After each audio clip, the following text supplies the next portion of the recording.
15, Nate Rumbaugh.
Test, test, 1, 2.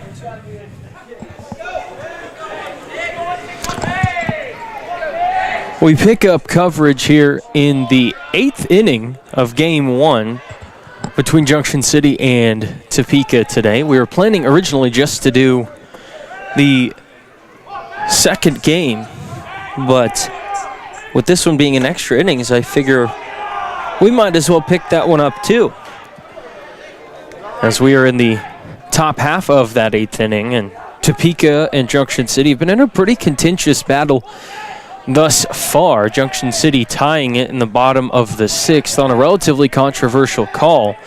Anthony Hamilton sliding in home and apparently evading the tag from the Topeka High catcher. just by a hair. And so we are tied at 1 here in the top of the 8th.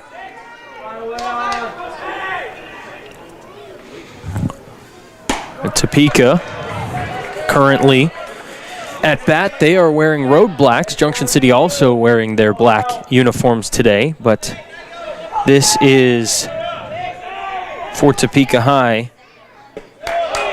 Dylan Mitchell, who works a walk.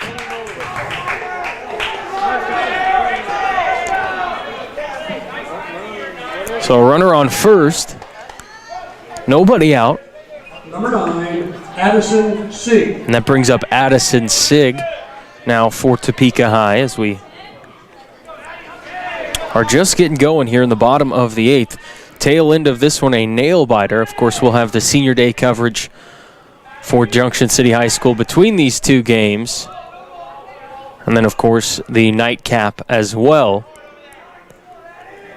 On the mound for Junction City currently is Levi Mell. He replaces Jordan Kell, who had gone the distance, pitched 99 pitches, and done a pretty good job holding Topeka to just 4 hits and 1 run.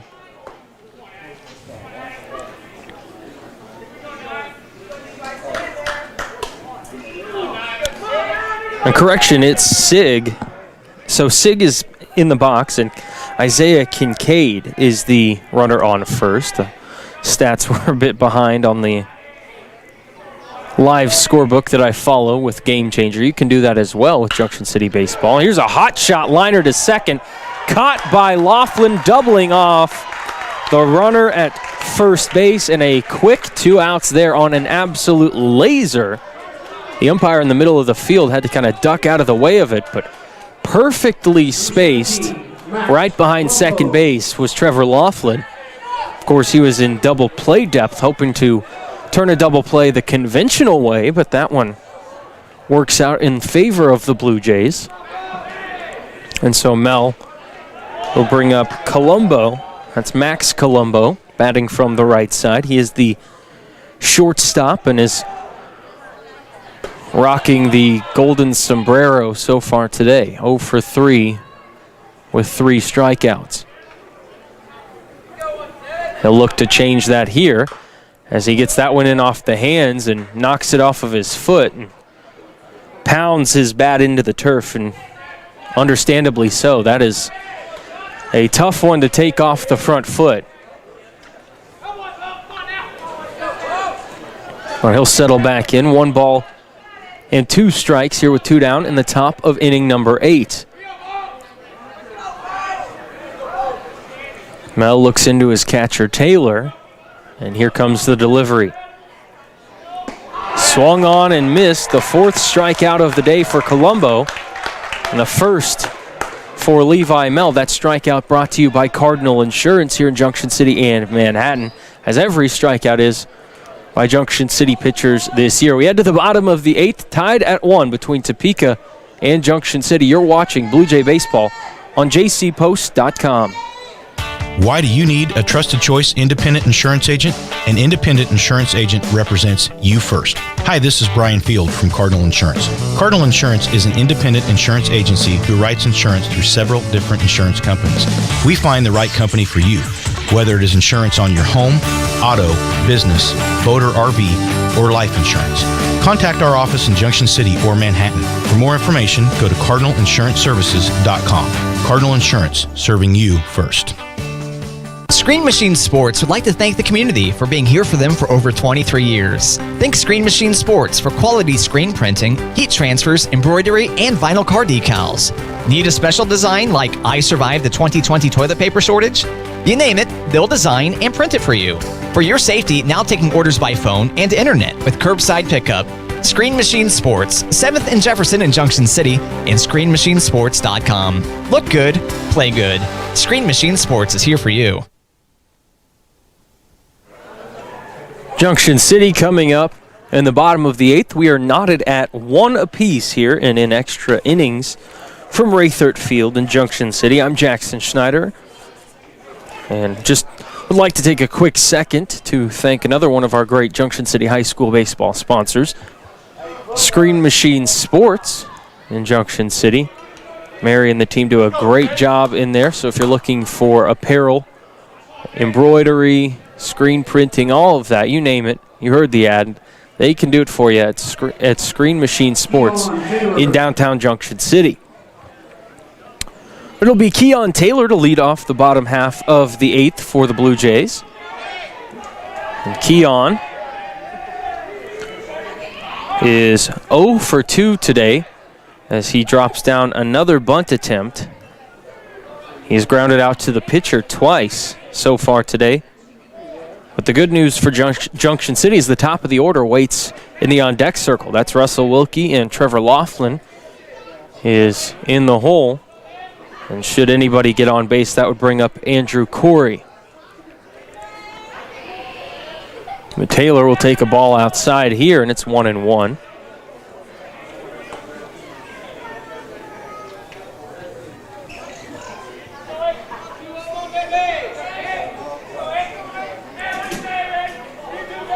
One delivery is a floating breaking ball that Keon Taylor was eyeing and took a huge rip, but was well out in front of it, so it's now 1 ball and 2 strikes. Game day weather, as that one foul tipped off the mask of the catcher, Kinkade. Temperatures right around 55 degrees and overcast here in Junction City today. There were some chances for showers, and I think we had a few sprinkles, but nothing serious. It should be a pretty clear night for some baseball as we continue on Senior Day here from Raythert Field. Another breaking ball, and that one is skied a mile high out towards left, and over just a step inside from the line is Keeling, and he will make the catch. And that is out number 1. So Wilkie steps up, and Russ, so far today, is 0 for 3. He has flown out to center field and grounded out twice, once to second base and once to shortstop. So he's looking for his first hit as well. Junction City, just 2 hits so far today.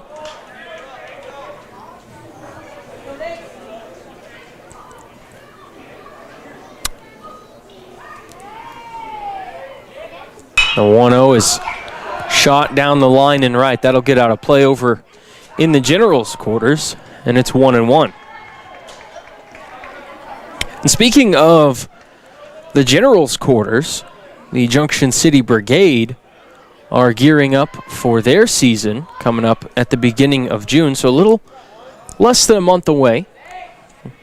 And they are very excited about their season coming up, of course, with the 2020 season getting canceled, and we've been in very close contact with Cecil Aska of the Brigade about their plans for this season and all of the coverage that we're going to get with them. We're going to have all sorts of content creation with players and coaches and Cecil as well for the JC Brigade here on jcpost.com.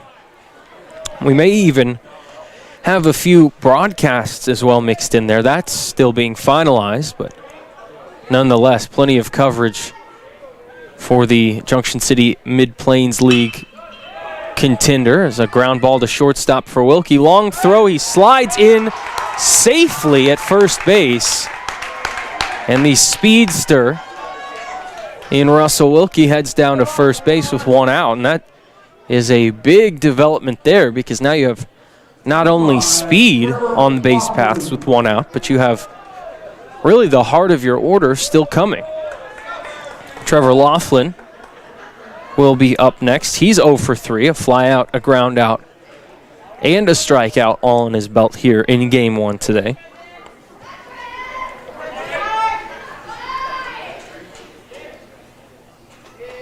First pitch coming to Laughlin.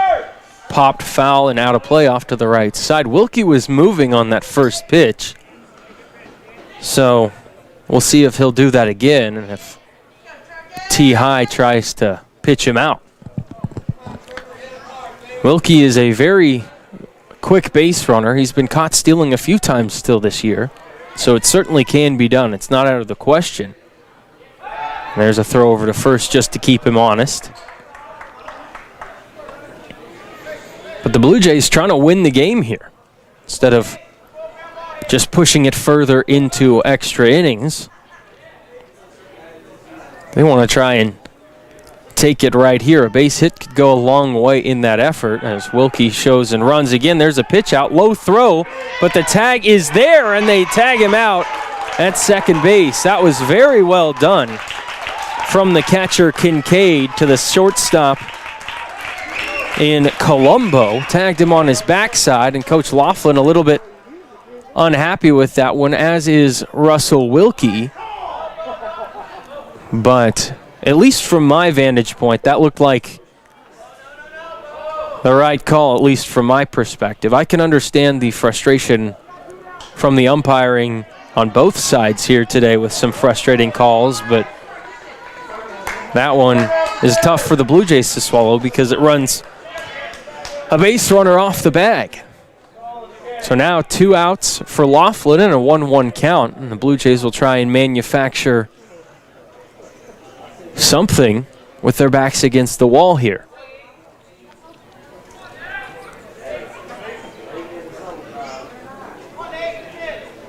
But again, Trevor still searching for that first base hit of the day.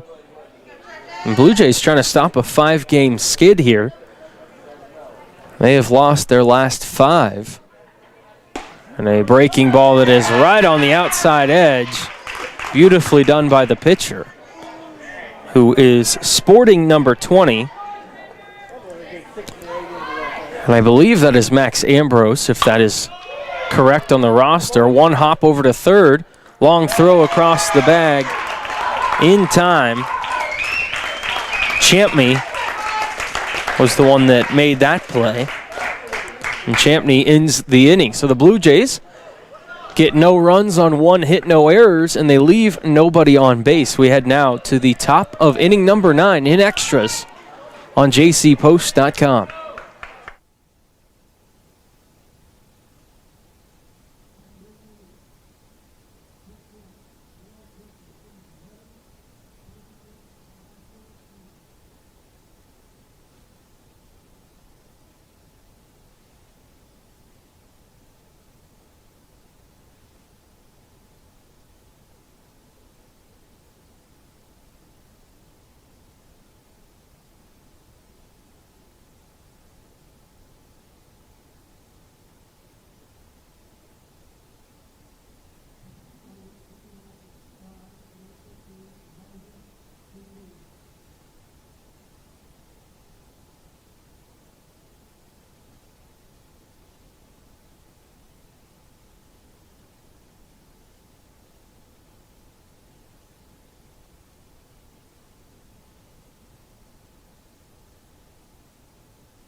Back for the top of the 9th here in Junction City.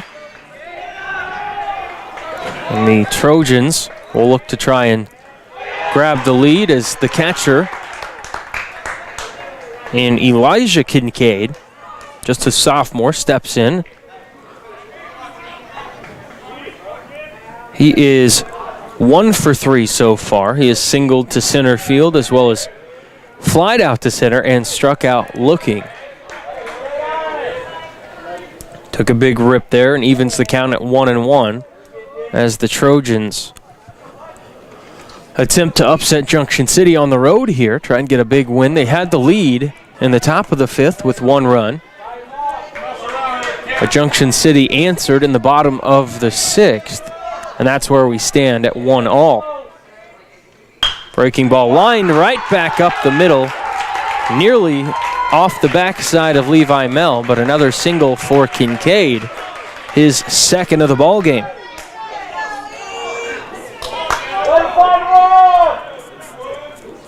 Big play there is now the Trojans have their leadoff man on here in the top of the 9th inning. And Devin Keeling comes up. He is 0 for 3, 2 flyouts and a strikeout to his credit so far. Bunt showed, and it's fouled back to the screen. T-High trying to play a little bit of small ball here. Just move somebody over, get a runner in scoring position with 1 out, and see what happens. Both teams rocking black jerseys and white bottoms today. So if you're having trouble differentiating from the camera, T-High has the gold accents, the gold numbers, and of course they are batting, so that certainly helps. Check throw over to first. Back in plenty of time is Kinkade.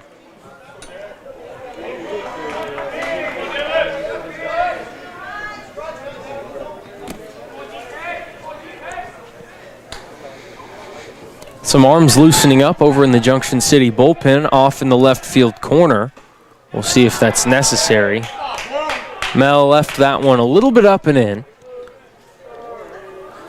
Strike zone, at least for both teams, has been consistently inconsistent so far today. Both teams kind of dealing with that, but foul ball off to the left side.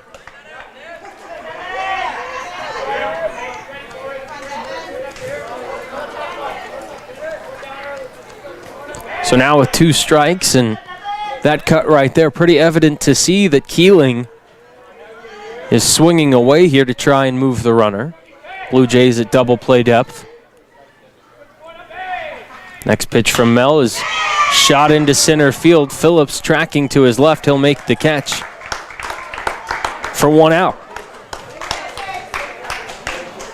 Just to reset the field for you, Levi Mel is the pitcher for Junction City. The catcher is Keon Taylor. At first base, it is Bodie Tillman. Trevor Laughlin is at second. Russell Wilkie is the Blue Jays shortstop with Logan Lindsley over at third base. From left to right in the outfield, it's Andrew Corey, Jonathan Phillips, and Jordan Kell. The third baseman for Topeka, Champney, will take a ball a little bit up and in to start off this at-bat.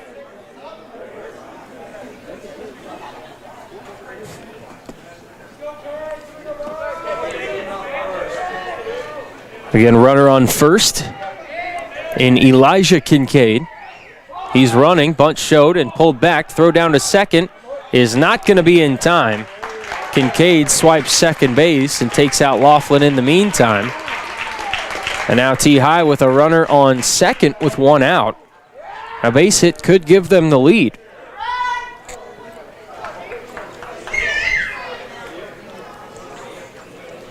Coach Carl Laughlin coming in to have a discussion with his infield, and it looks like we're going to change pitchers here.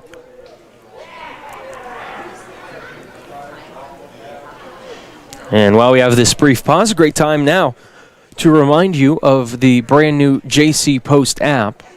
All of the great news and weather and sports updates and things such as this broadcast right here could all be at the tip of your fingers with the new JC Post app. Just go wherever you get your apps from. Search JC Post and download that blue icon with the white eagle. And there you have it. But it looks like we won't actually have a pitching change as Braden Avers came out of the dugout as if he was going to change to be the next pitcher. And the Blue Jays try to run a trick play, but Topeka High not falling for it. And a little bit of a clap from the base runner Kinkade as he knew that was coming. They tried to trick him, and he was smarter than that. Credit to him. We've seen that one work a couple of times for Junction City this season, specifically to win the game against Topeka Hayden. It was a very similar situation. As a ground ball to shortstop, Wilkie, but he boots it. And that error is going to put 2 on with 1 out. And although that is a frustrating error that will go up in the scorebook, it's not necessarily the worst thing that could happen, because now you've got to force at any of the 3 bases. And the double play is now back into the equation. So now the base runner at first is Champney. Kinkade is at second. And Lucas Brennan is the batter. He grounds it to third. That's going to be a tough play. And Lindsley fumbled it a little anyways. I think he was just going to sit on it. But now the Trojans have the bases loaded and one out. And a fairly strong contingent from Topeka High here, fans and parents alike, off to my right here, applauding their approval of a pretty crucial play, as that brings out Fieldhausen, Hayden Fieldhausen, the junior, and he comes up in a huge spot here. Mel needing an out badly, but a base hit or really any movement of any kind would give Topeka High a lead. That one chopped foul to the left side, just out in front of that one.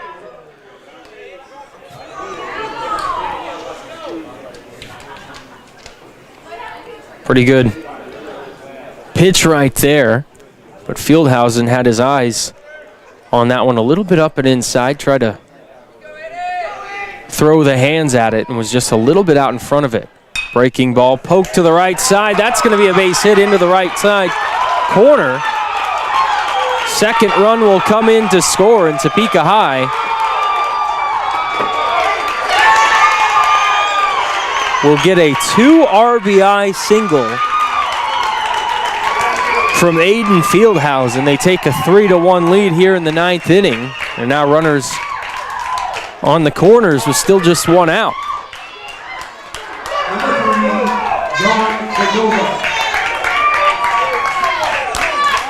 Up next for the Trojans is John Cordova.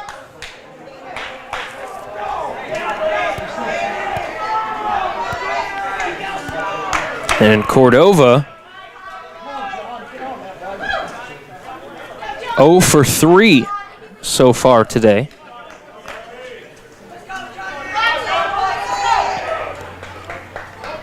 Steps up in a big spot here, trying to add in some insurance. Pitch low and in.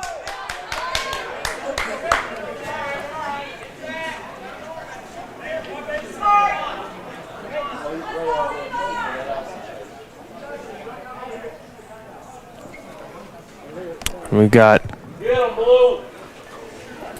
the home plate umpire pointing some fingers at the Topeka High dugout and getting everybody back behind the screen. If you're familiar with the settings here at Raythert Field, that dugout off to each side is in the ground, and it is a little bit tough to escape any line shots.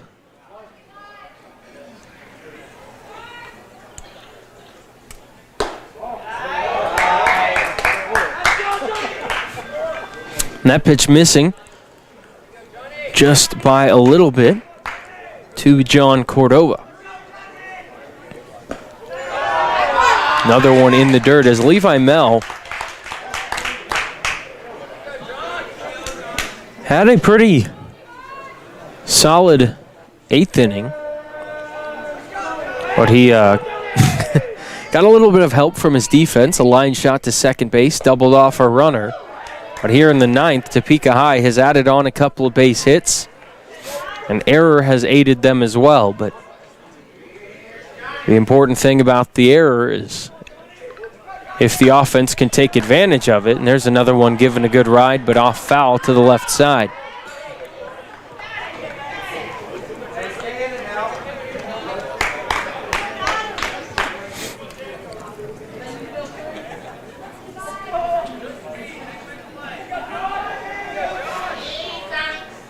Three to 1 Topeka. Tail end of game number 1 today, as we are in extra innings. Game 2 will come a little bit delayed, as we're going to have the senior ceremonies in between the contests. There's a ground ball to shortstop. Wilkie to Laughlin, throw to first, picked up and in time Or was he safe? He was just safe. So there we go. The runner is out at second base, but just barely beating it out was Cordova. So that adds another run for Topeka High. Just barely. I thought he might have gotten him, but umpire over there, better vantage point than me, calls him safe, and the inning will continue with 2 down now.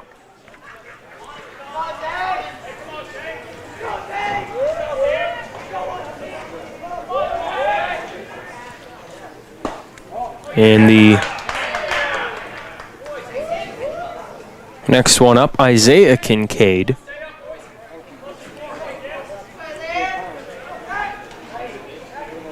The 1-0 pitch, runner going, throw down to second is a little bit wide. Laughlin tried to reach back. Did he get him? Yes, he did. That was a difficult play from the second baseman coming over towards second. Had to reach back across his body and his momentum to not only grab the ball out of the air, but tag back across his body. Makes the play and ends the inning, but Topeka High gets 3, and we head to the bottom of the 9th. Trojans 4, Blue Jays 1. Back in 60 seconds on jcpost.com.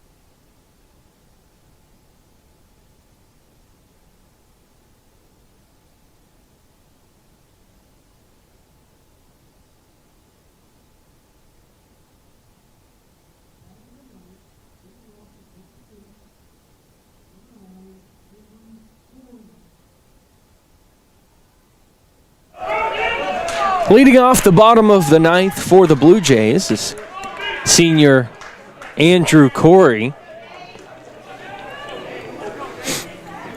Andrew, not only a leader here on the diamond, but also has been on the Blue Jay football team for the past handful of years. First pitch to him is a little bit up and out for ball 1. Again, the pitcher for Topeka High is actually Nathan Plankington. As Corey gives that one a ride out towards left, but tracking in is Keeling, and he'll make the grab for the first out. Name of the game here for the Blue Jays is base runners. Can't tie the game with nobody on, so Bodie Tillman will try to change the tides just a little bit here. Put a runner on, try to get a rally going. Bodie steps in and takes a nice breaking ball that freezes him up, in for a strike. Bodie might have been taken the whole way there just to see what Plankington could bring to the plate, as that one is on the outside edge for strike 2 now. And so Bodie in a tough spot.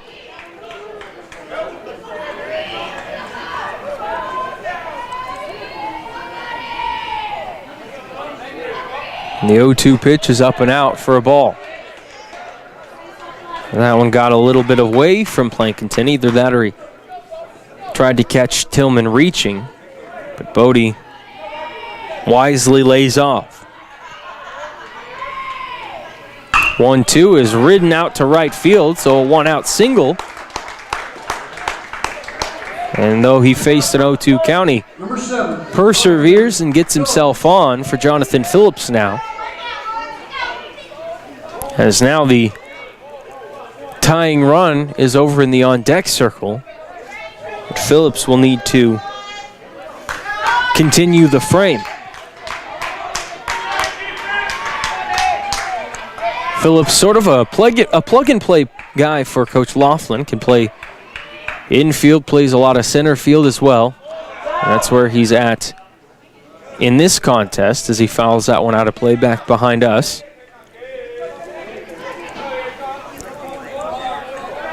But JP has a pretty reliable bat as well.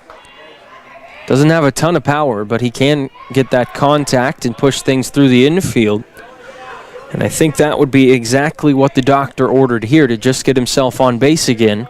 Maybe move the runner a little as he pops this one up. Out to shallow right.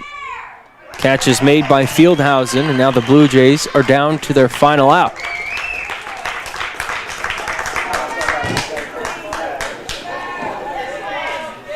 Number 3, Jordan Kell. Jordan Kell will be up next. Again, needing to get himself on base here to give Junction City a chance.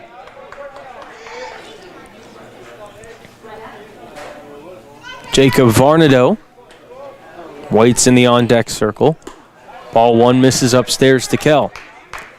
And the hat of the pitcher for Topeka High, Plankinton, has fallen off of his head the last handful of pitches.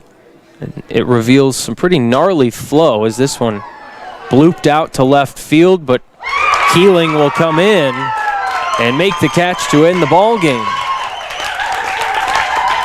Thought that one might drop in, but the speed of Keeling is plenty enough as he chases it down in stride and ends the ball game. A 4-1 win for the Topeka High Trojans. So they take game 1 of 2 here today. Junction City's losing streak now extends to 6 games. Junction City's 33. And we will take a break and come back in just a moment to wrap up game 1 and get you prepared for the Senior Day festivities here from Raythert Field in a moment. I'm Jackson Schneider, and this is Blue Jay Baseball on jcpost.com. Why do you need a trusted choice independent insurance agent? An independent insurance agent represents you first. Hi, this is Brian Field from Cardinal Insurance. Cardinal Insurance is an independent insurance agency who writes insurance through several different insurance companies. We find the right company for you, whether it is insurance on your home, auto, business, boat or RV, or life insurance. Contact our office in Junction City or Manhattan. For more information, go to cardinalinsuranceservices.com. Cardinal Insurance, serving you first. Screen Machine Sports would like to thank the community for being here for them for over 23 years. Think Screen Machine Sports for quality screen printing, heat transfers, embroidery, and vinyl car decals.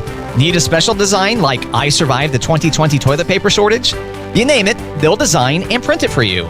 For your safety, now taking orders by phone and internet with curbside pickup.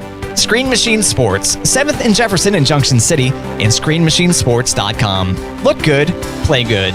Screen Machine Sports is here for you. Welcome back to Raythert Field here in Junction City. I'm Jackson Schneider. Tonight we want to recognize our Blue Jays falling in game 1 to Topeka High 4-1. And here on the Cardinal Insurance postgame show, we will now turn our attention to the field for the Senior Day presentation. So we will talk game 2 here in just a little bit. But for now, we turn it to Coach Laughlin down on the field for the Senior Day ceremonies. Next is Russell Wilkie, son of Adam and Jody Wilkie. Russell's playing next year. He's going to Hutch Community College to play football. Next is Anthony Hamilton with his mom Melissa and little sister Aaliyah. Anthony's planning on going to college next year to get his studies finished up. Next is Trevor Laughlin with his mother Kelly Poor. Trevor planning on next year is go to William Penn to play baseball, continue his academic career. Next is Keon Taylor with his parents Tim and Tabitha Taylor. Keon plans on going to play baseball in college next year. We're looking to find a place right now. Next is Andrew Corey with his parents Anwar and Mary Corey. His plans next year are to go to KU to continue his education. Next is Bodie Tillman and his parents Daryl and Debbie. Bodie's planning to go to Central Christian Community College next year and continue his baseball. And next is Jake Bernardo, parents Russell and Melody. He plans on continuing his education next year. Okay? I want to thank everybody for coming out. These guys are going to do great things in the future, hopefully next game. So, thanks for everything.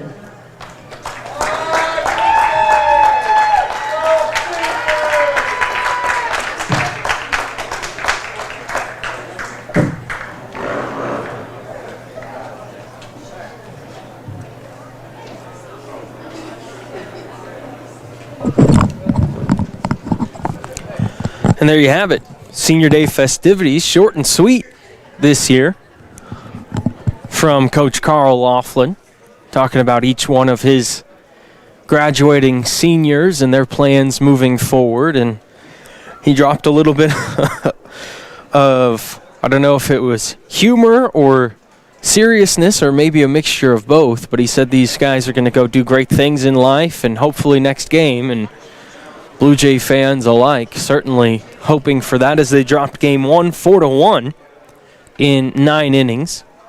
A 3-run top of the 9th by Topeka, and then a shutdown bottom half gave the Trojans the win.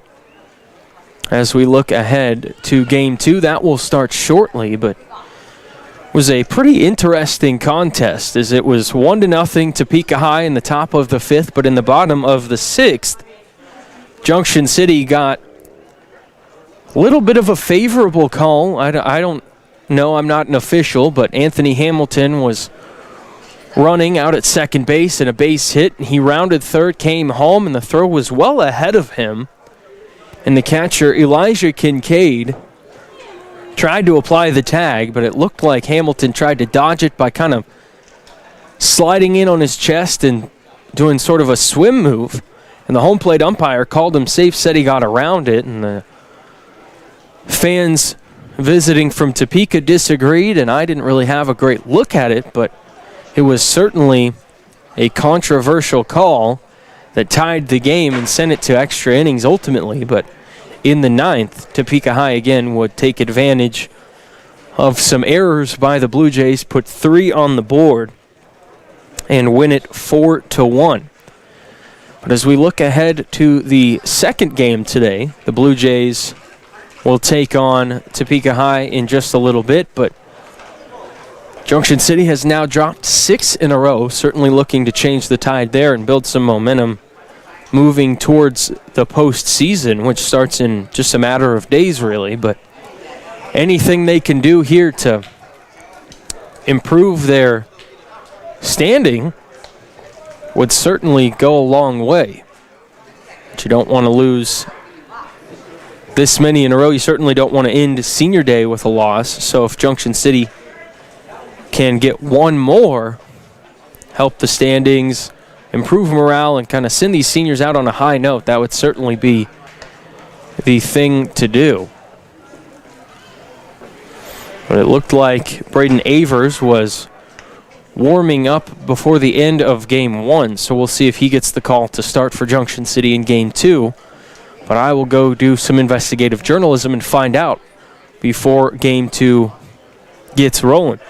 But I'm Jackson Schneider. One final time, Topeka wins game 1 4-1, and we will have game 2 coming up shortly. In the meantime, you've been watching Junction City Blue Jay Baseball on jcpost.com.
Welcome back into Raythert Field. Jackson Schneider here with you. Game 2 starting Kinkade. in a matter of moments for Junction City and Topeka. Of course, Topeka High winning Game 1 4-1 over the Blue Jays. It will be Isaiah Kinkade, the right fielder, leading things off for the Trojans. The first pitch is a strike on the outside corner from Jonathan Phillips, as he will be on the hill for the Blue Jays to start here in Game 2. Of course, the catcher is Keon Taylor, as it is on most occasions. Bodie Tillman is over at first base for the Blue Jays, and second base is Jordan Kell. On the left side of the infield, it is Trevor Laughlin at shortstop, and Logan Lindsley in the hot corner at third base. Breaking ball just missing low. Fell down all the way into the turf there. For the Blue Jays in the outfield, Andrew Corey is in left, and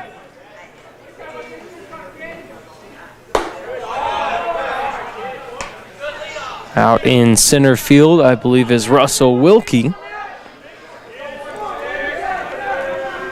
with the right fielder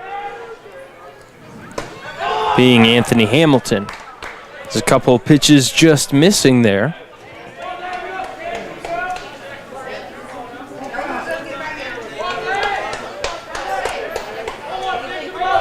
Full count coming, and the pitch to Kinkade is low and out, and a leadoff walk is surrendered. And that brings up Addison Sigg. Center fielder, number 9, Addison Sigg.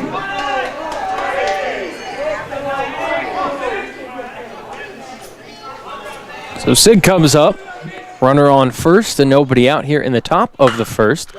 And a hot shot liner into left on the first pitch he sees.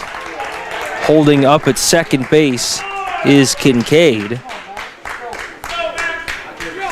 Sigg will stay at first as well, and that'll bring up Max Colombo. Shortstop, number 17, Matt Colombo.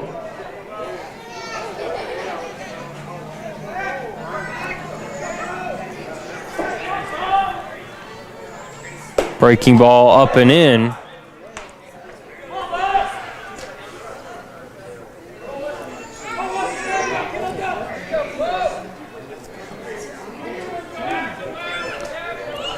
Topeka High threatening early as a swing and a miss there evens the count at 1-1.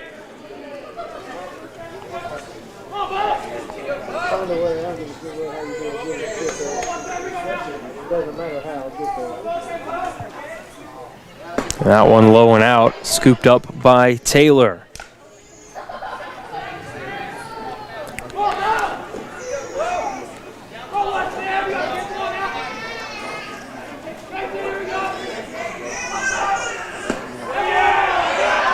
Another one missing there, and Phillips kind of struggling with his location early in the contest. There's another one misses, and this one's going to get back to the screen, but it won't matter, as that's ball 4. And 2 walks in the first 3 at-bats is certainly not how you'd want to start a contest from the hill. The DH, number 15, Elijah Kinkade. That brings up Elijah Kinkade, and Kinkade started the rally in the top of the 9th for Topeka that ultimately led to their victory in Game 1, as that one misses upstairs, and Keon Taylor will head out to the circle and talk it over with his battery mate. Bases loaded and nobody out, as we are knotted at 0. Just realized that I forgot to reset the score bot in our video feed from the end of game 1 into a fresh start. So now it should read correctly 0-0, but for a while there, you just saw the 4-1 win that Topeka had, and that one a little bit upstairs. Phillips not doing himself any favors. He's going to need, first of all, to find the strike zone, and second, to get some help from his defense here to try and get out of this bases-loaded jam with nobody out. And certainly, the Blue Jay defense has the ability to do that. You just need some strikes, as that one apparently just missed on the outside corner, and so with a third walk in the top of the first, that will bring in the game's first run. So it goes walk, single, walk, walk, and now Topeka takes a 1-0 lead.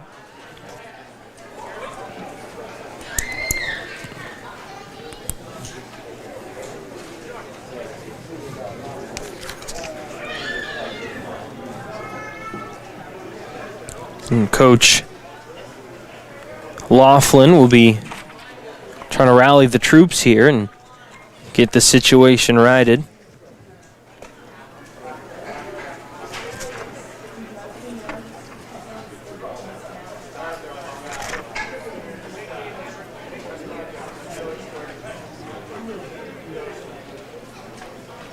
And a long talk concludes.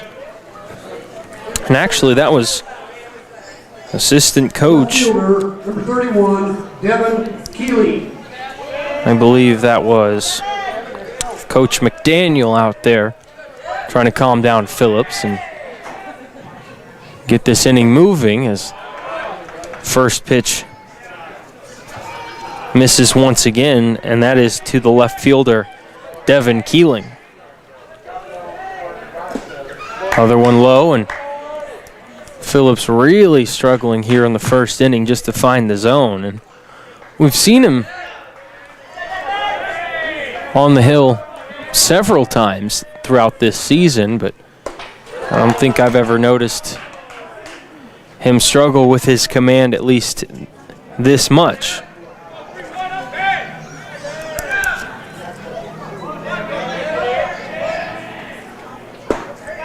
And there's a strike in there as Phillips' hat comes off, maybe trying to find a little bit extra velocity there.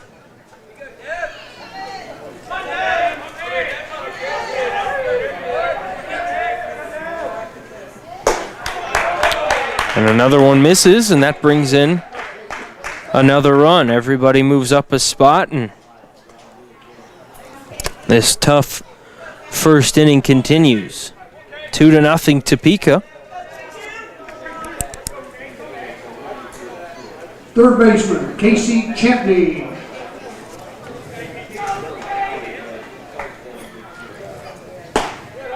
That brings up Casey Champney, the third baseman.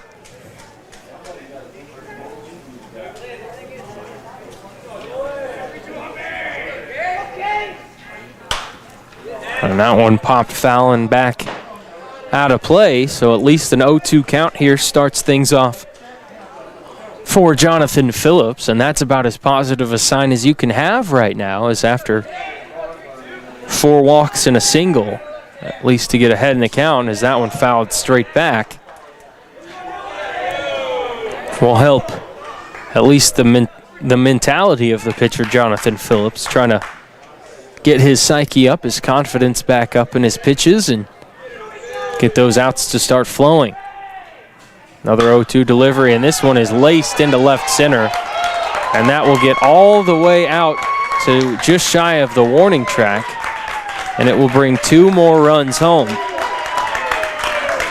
And Topeka has broken it open in the top of the first inning. Just the second hit of the inning, but a 2 RBI double. And that brings up Dylan Mitchell, and he is the 7th batter to come to the plate. Still nobody out.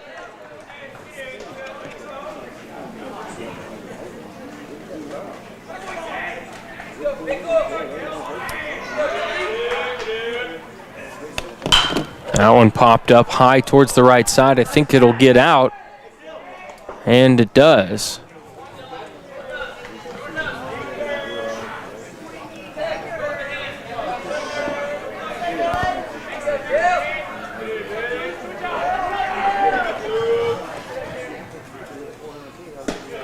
That one upstairs as Phillips tried to get him to reach, and just holding off was the first baseman, Mitchell.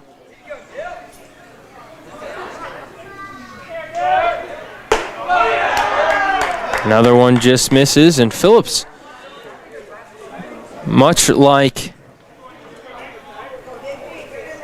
the closing pitcher, Plankington, for Topeka in this first game, sees his hat fall off with almost every pitch, and another one just missing.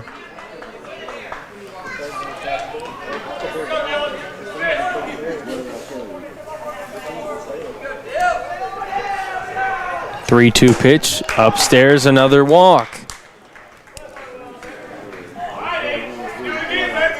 Fortunately for the Blue Jays, that doesn't bring a run home. It just loads the bases once again with nobody out. And that brings up Fieldhausen.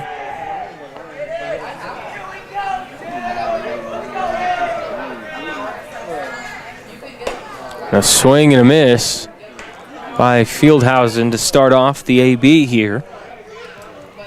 Blue Jays really just looking for any form of positive momentum before this one gets too far out of reach. We've seen them come back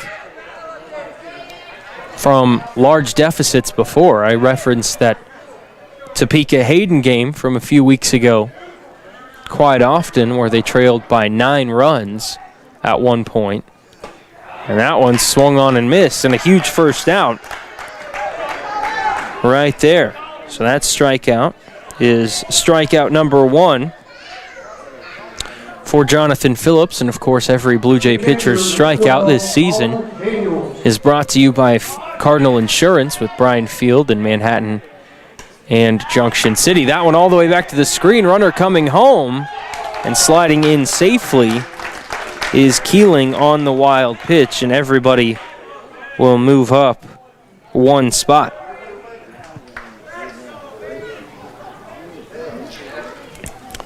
So now, Colin Daniels, the 9-hole hitter, has an open spot at first base, but also 2 runners in scoring position to try and add to this 5-0 lead. Strike on the outside edge, though, evens the count at 1-1.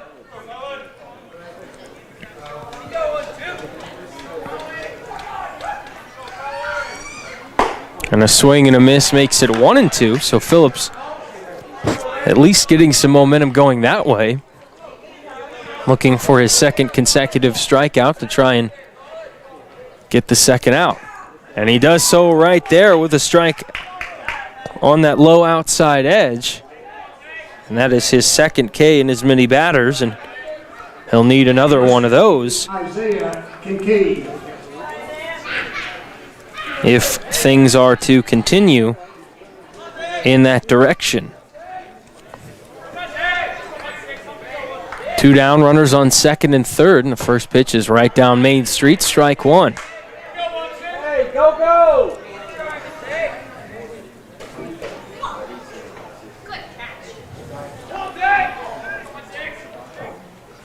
That one a little bit low and out.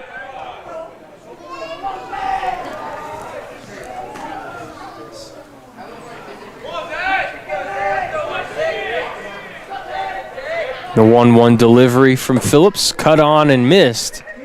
A big swing from Isaiah Kinkade, who walked and scored as he led off the game. He's the 10th batter to come to the plate here in the top of inning number 1.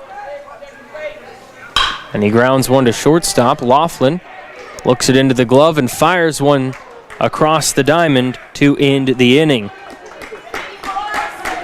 So after all of that, Topeka High gets 5 runs on just 2 hits, no errors, and they leave 2 runners on base. We head to the bottom of the first.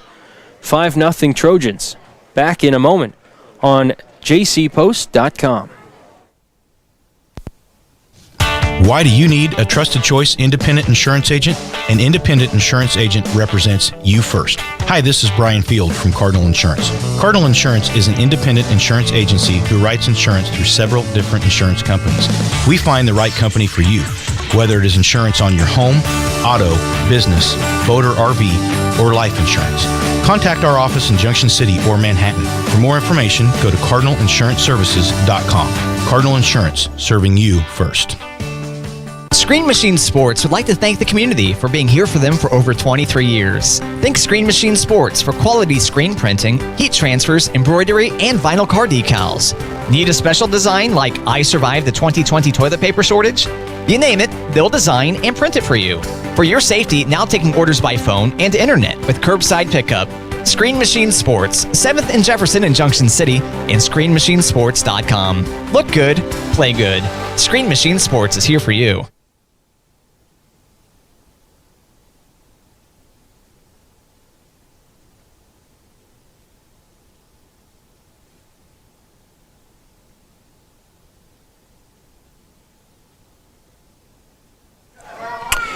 Blue Jays will have Russell Wilkie, Trevor Laughlin, and Andrew Corey to lead off the bottom of the third here, in need of a bit of an offensive explosion to try and cut into this 5-0 deficit that they face after the rough first frame. Well, that one just misses to start off the AB. Russell had a tough game 1, was 0 for at the plate. A couple of ground outs. Excuse me, he was not 0 for. He actually did have an infield single now that I think about it. Didn't pull back my notes. He did reach base, but he was retired on the next play. But here he leads off the ball game with a single into center field for Junction City, and that's a pretty good start with the hill they have to climb.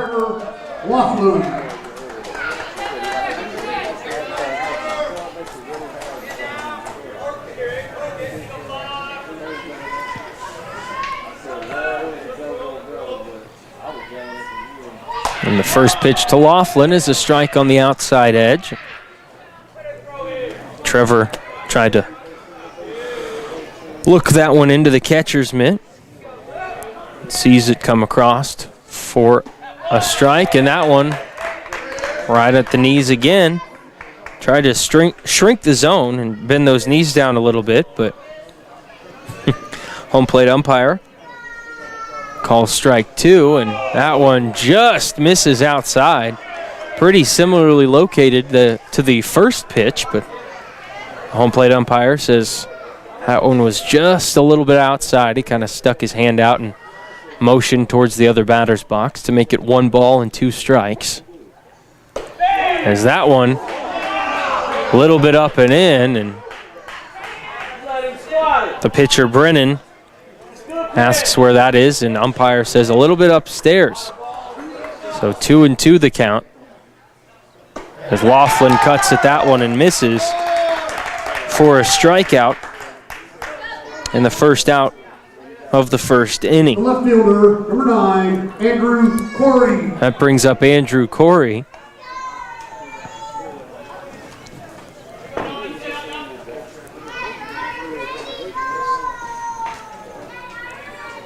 And the first pitch to Corey is swung on and popped up to shallow center, and Fieldhausen will make the grab about 3 strides into center field, and there's 2 gone. So after the leadoff single, 2 quick outs for the pitcher Lucas Brennan. And Bodie Tillman steps up, trying to extend the inning. Runner going, Wilkie in safely to second base with a steal. And so now, at least a runner in scoring position if Bodie Tillman can put one into the outfield. That one a big cut, but he was a little bit behind it. Fouled off to the left side. Out of play. 1-1 is the count to Bodie Tillman.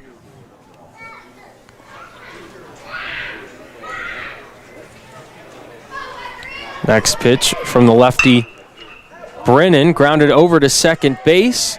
Fieldhausen, the throw, took his time, but had plenty of it as he throws over to first base to end the inning. So Junction City scores no runs on one hit, no errors. They leave a man on base, and after one, it's Topeka High 5, Junction City nothing. We head to the top of the second in just a moment at jcpost.com.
Topeka High comes up in the top of the second, holding a 5-0 advantage over Junction City here. They will be led off by Addison Sig.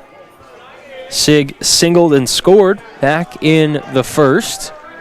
And he'll take a ball low and outside here from Jonathan Phillips, who had some problems locating his pitches in that first inning, but he rallied nicely with a couple of strikeouts and a ground out, and that is a foul ball as it hits off of the front foot of Addison Sig before rolling into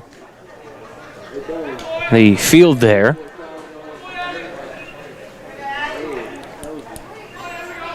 But Topeka High didn't do anything extraordinary in the top of the first, and they ended up with 5 runs. They got a double and a single, and that was it.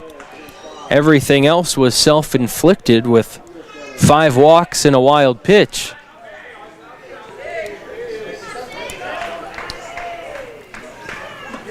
And another ball low, and it's 3-1 to Sig.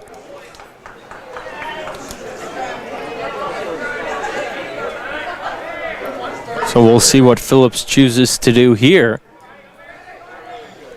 And that one's sharply grounded over to third. It's foul, and we will go full.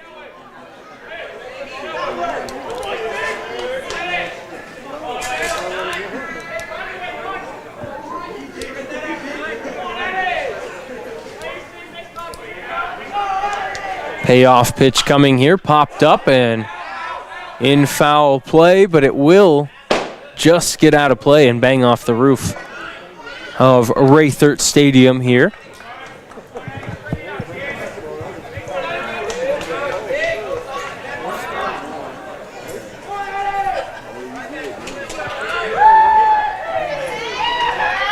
So with the full count, Phillips will go to work once more. And here it comes. Swung on and missed. A huge strikeout there to start off the inning on the right foot, his third of the game. And again, strikeouts by Blue Jay pitchers brought to you by Cardinal Insurance. That is the third strikeout by Jonathan Phillips through an inning and a third now. That one outside, ball 1 to Max Colombo.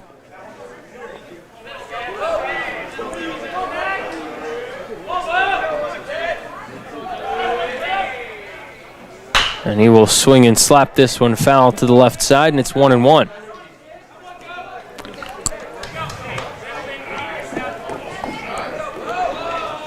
Blue Jay baseball is not the only baseball team being covered by Eagle Communications today, as the Royals are in action in Detroit. So the umpire takes one off the mask and is going to go for a bit of a walk to loosen up, but Royals are taking on the Detroit Tigers tonight. You can catch that action, of course, on 1420 and 107.9 KJCK here in Junction City, which is normally your home for Blue Jay athletics. But with the added technology, we are transitioning to some video streaming, and this baseball, softball season has kind of been the guinea pig to that. But we will add the streaming element to our football and basketball coverage, as that one slapped foul to the left side, and it's 3-2 once again. That way you'll be able to not only listen to the famed Dewey Terrell and Brian Field, of course, in coverage of Blue Jay football, but you'll be able to watch it as well right here as ball 4 misses just outside. So Colombo has come to the plate twice, and he has walked both times. That brings up Elijah Kinkade, who was the catcher in the first game, but is taking on the role of designated hitter here in the second contest. First pitch to him is outside for ball 1.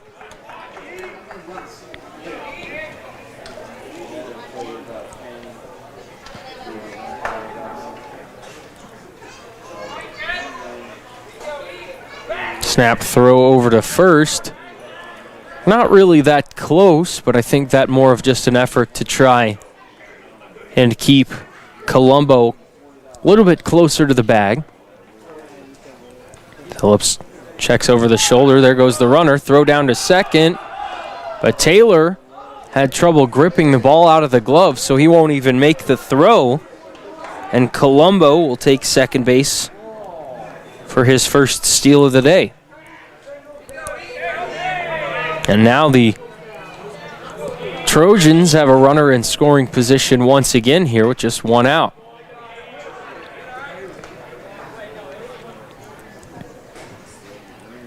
Three and 0 now.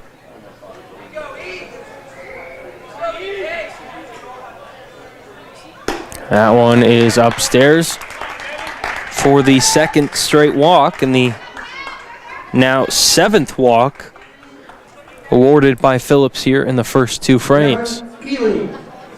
That puts runners at first and second for Devin Keeling, who also walked and scored his first time up. And he'll take a strike at the knees here. Fortunately for the Blue Jays, that walk does add force outs to the play. And of course, as I say that, a pitch back to the screen, and both runners will move up. And that will take away the force out possibilities.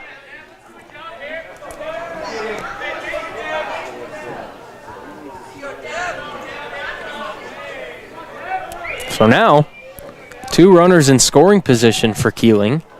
And he slings and lines one in the right field. 1 run will score.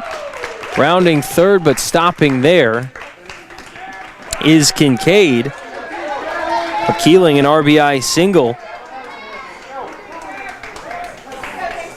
And that gives Topeka High a 6-0 lead. That brings up Casey Champney, but Coach Carl Laughlin is going to come out of the Blue Jay dugout and have a bit of a meeting on the mound here with his entire infield and try and figure this one out. He hands the ball to Logan Lindsley, and the Blue Jays will have a pitching change. So with that, we'll take a quick timeout and be back in a moment. You're watching Blue Jay Baseball on jcpost.com.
So Logan Lindsley comes on in relief here in the top of inning number 2 with runners on first and third and just one out here, trailing 6-0.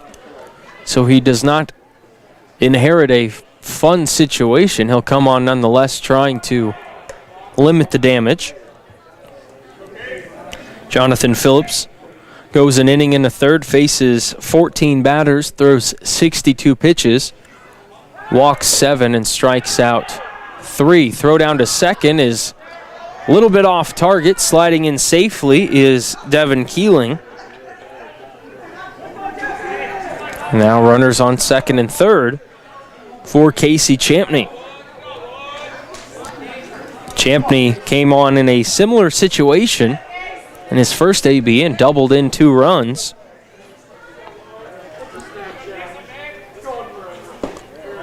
As that one misses low. Just 3 hits for Topeka so far, and those 6 runs coming mostly via the walk. So if Lindsley can eliminate that factor, Junction City will be in much better shape.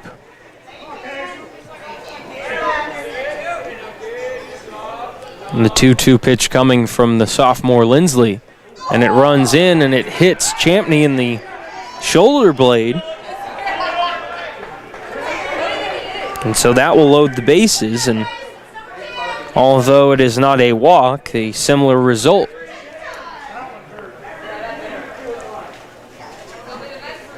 Number 22, Dylan Mitchell. That brings up Dylan Mitchell, who walked in his first plate appearance.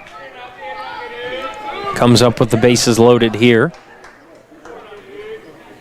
And he will ground one over to shortstop. Laughlin to second. Over to first in plenty of time. And that will end the inning.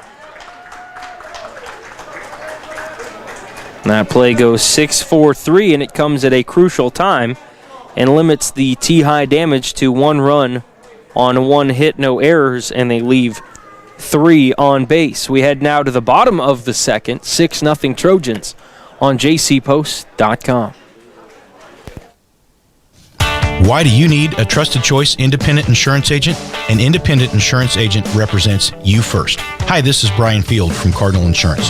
Cardinal Insurance is an independent insurance agency who writes insurance through several different insurance companies. We find the right company for you, whether it is insurance on your home, auto, business, boat or RV, or life insurance. Contact our office in Junction City or Manhattan. For more information, go to cardinalinsuranceservices.com. Cardinal Insurance, serving you first.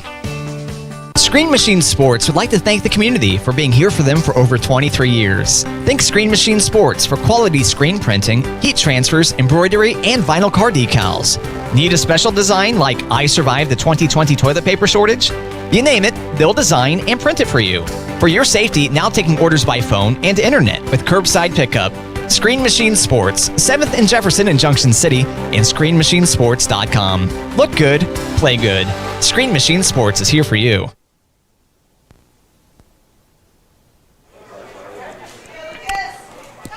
Junction City comes up, trailing 6-0 in the bottom of the second, and a liner over to second base is speared out of the air by Fieldhausen for a big first out there as it stops a leadoff single potential from Jonathan Phillips. That brings up Jake Varnado.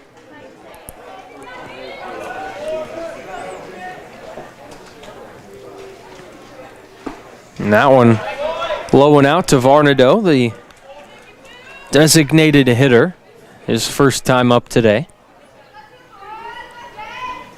Trying to start a rally for Junction City as a breaking ball falls in for a strike.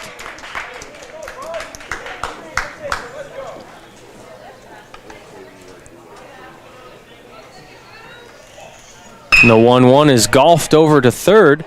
Bobbled by Champney, long throw to try and get it in time, and it might have been in time, but the first baseman Mitchell couldn't quite handle the throw, and so Varnado reaches first base, and Number 3, Jordan Hill. may just call that one an E5.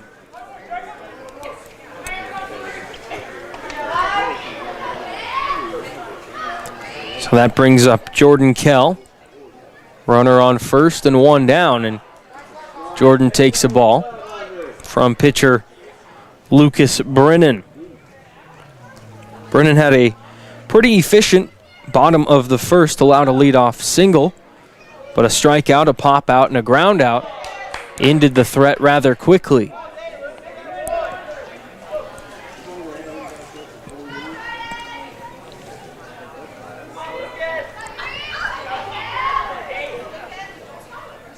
One delivery coming here.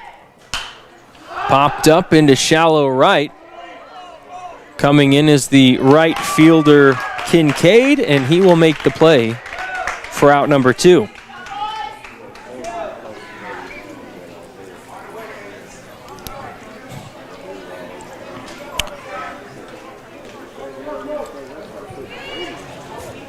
The catcher, number 8, Keon Taylor. So Keon Taylor comes up, runner on first and 2 down, trying to continue the inning here. And he will take a pitch just a little bit up and out, 1-0.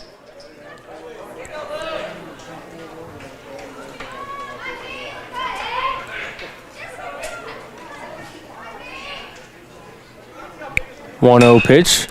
Lined into right field, but right at the right fielder, Isaiah Kinkade once again. And that will end the inning. So no runs on no hits, 1 error, 1 runner left, and we've played 2. A 6-0 Topeka lead. We'll be back in just a moment on jcpost.com. Complete. Pitch.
So it'll be the second baseman for Topeka High leading off things in the top of the third. That's Aiden Feldhausen, excuse me.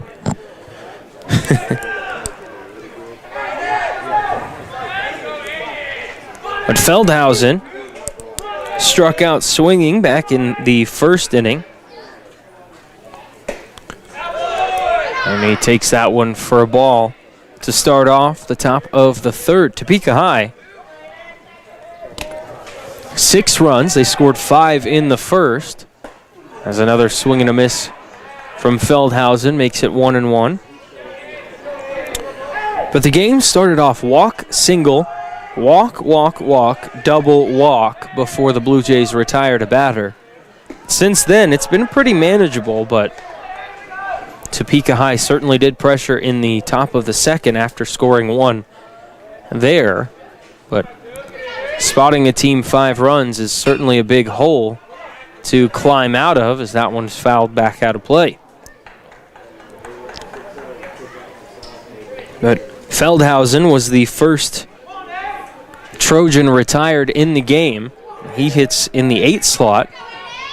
So the first 7 reached, and most of them scored.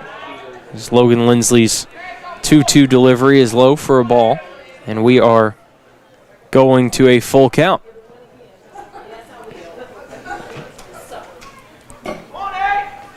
Time called here, and not sure what was going on there, but we're good to get back to it. And Feldhausen steps back in the box for the payoff pitch. And it runs in and dings him on the arm. And that is the second hit batter by Logan Lindsley in just 3 batters. He hit the first batter he faced, Casey Champney, and then the second batter, Dylan Mitchell, grounded into a double play to end the inning. So it bailed him out. But now, 9-hole hitter in Colin Daniels comes up, runner on first and nobody out.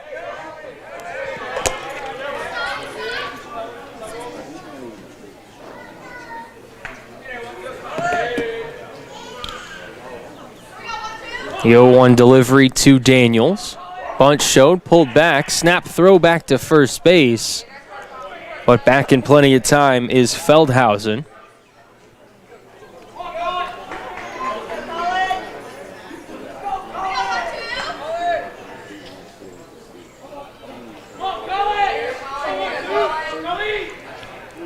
We'll see if Daniels goes to the bunt approach, and he does. It's a well-executed one. He's going to first is Taylor, and the out recorded, but the sacrifice bunt is exactly what the doctor ordered for Topeka High, as the 2-3 putout is good for out number 1, but it moves a runner to scoring position for the top of the order.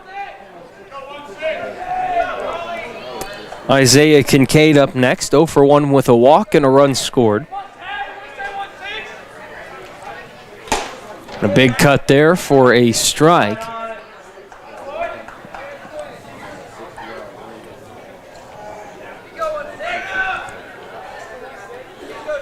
Oh, 0-1 delivery coming here. Foul tipped into the catcher's glove, and it's quickly 0-2 to Kinkade. So that brings an interesting approach to this at-bat, because Kinkade, at the minimum, wants to move the runner over to third base here. But a strikeout would certainly help Logan Lindsley's cause, as that one is sent foul to the right side. Hamilton will chase, but he will not get there. And it will stay no balls and 2 strikes.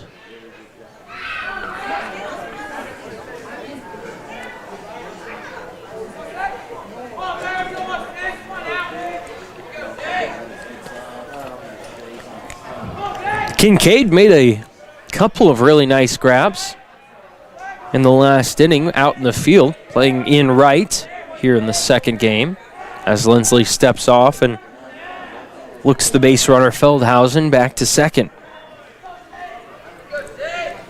But a base hit here for Kinkade would go a long way, trying to extend the lead for the T-High Trojans here.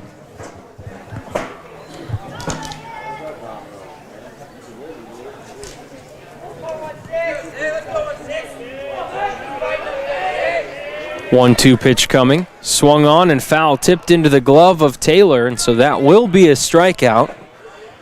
It is the first of the day.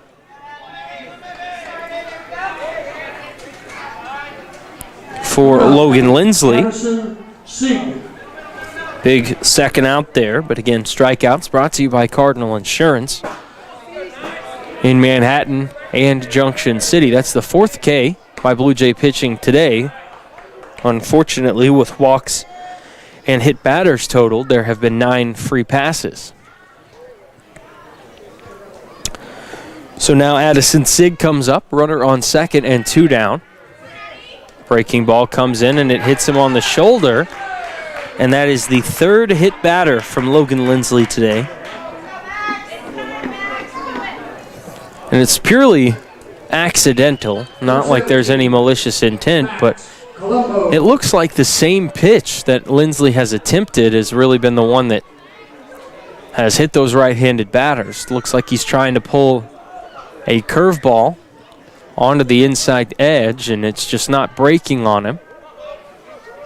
So, pretty simple solution there might just be to wipe that one from the arsenal for the next couple of batters and just try and trust your stuff.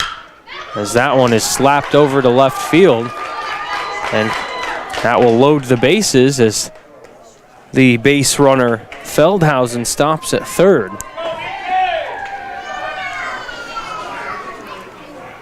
And that's just good hitting right there, as the shortstop Trevor Laughlin was over at second base trying to hold the runner on, and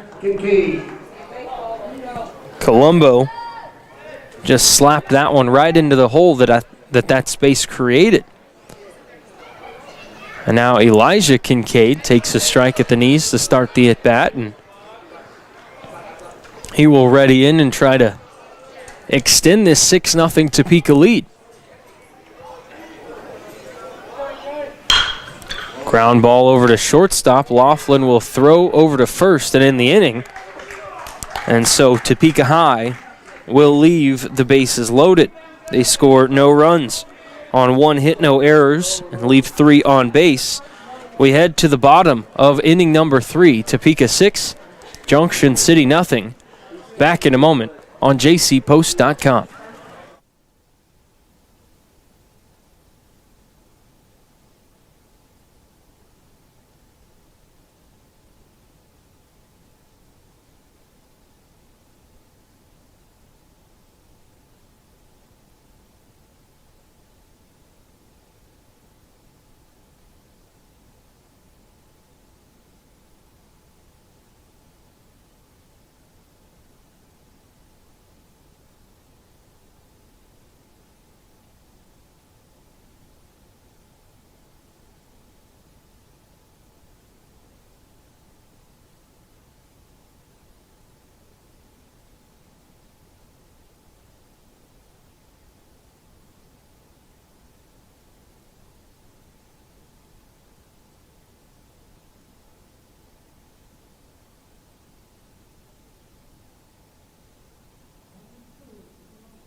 It'll be the 9, 1, and 2 hitters for Junction City here in the bottom of the third. Anthony Hamilton steps in to lead it off.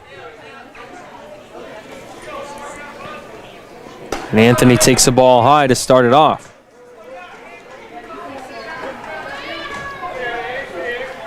Anthony is in right field for Junction City here in the second game, and he's ahead now 2-0 as that one misses low.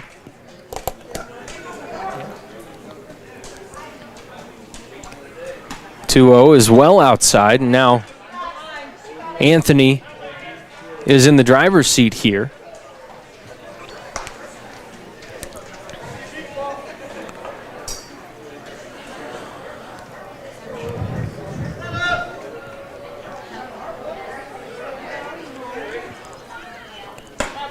there's a strike. He was taken the whole way, was Anthony.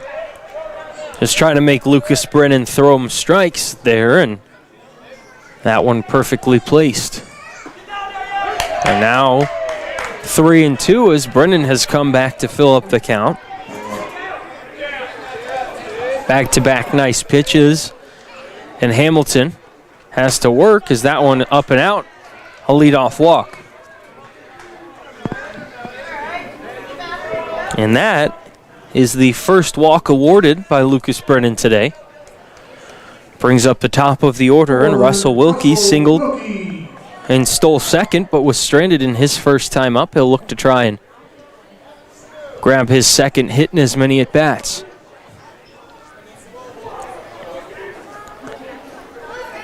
First pitch in the dirt, scooped up by the catcher, Colin Daniels.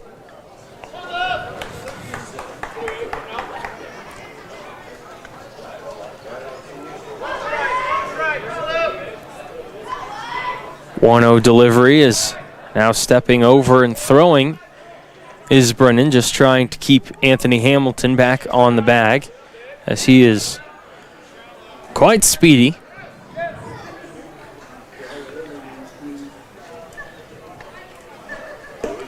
Low and in, and Wilkie in the driver's seat as well, 2-0.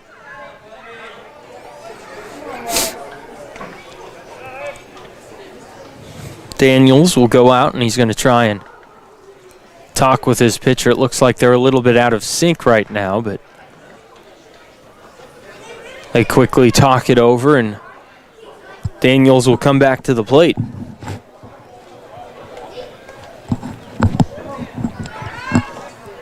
But trailing 6-0, it's certainly not an ideal position to be in if you're Junction City, but nobody out and the top of the order coming here. There's no reason to believe he can't at least get a few back here as Wilkie now ahead 3-0. Great opportunity as he takes a strike. And now he can really settle in for a good hitter's count. 3-1. You know Brennan's going to come right after him. And Wilkie was on it, but he fouls it straight back and will go full once again.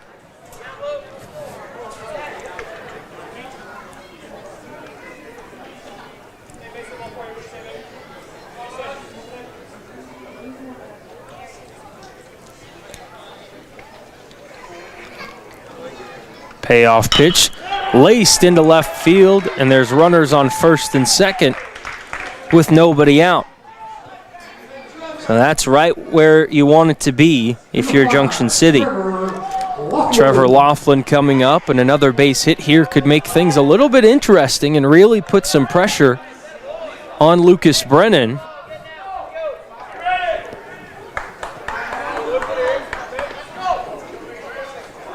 Bunt show, dropped over to the left side. Gloved by Brennan, long throw, and it's high. And everybody's safe, and everybody's going to move forward, and that is how the first run comes home. So Junction City gets on the board with a bunt and an error by the pitcher. Wilkie goes first to third, and Anthony Hamilton comes in to score. So now Andrew Corey has a chance to gash into this lead even further, but he'll ground over to third. Long throw by Champney is in time. And Andrew a little bit frustrated with himself there as he grounds out for the first out of the inning.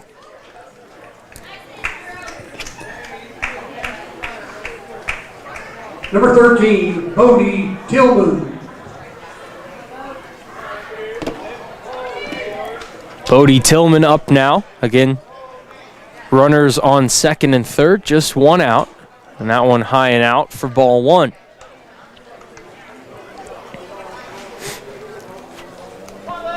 A good hit here could score one and possibly two with the speed that you have on the bags right now. Breaking ball stays upstairs, and it's 2-0.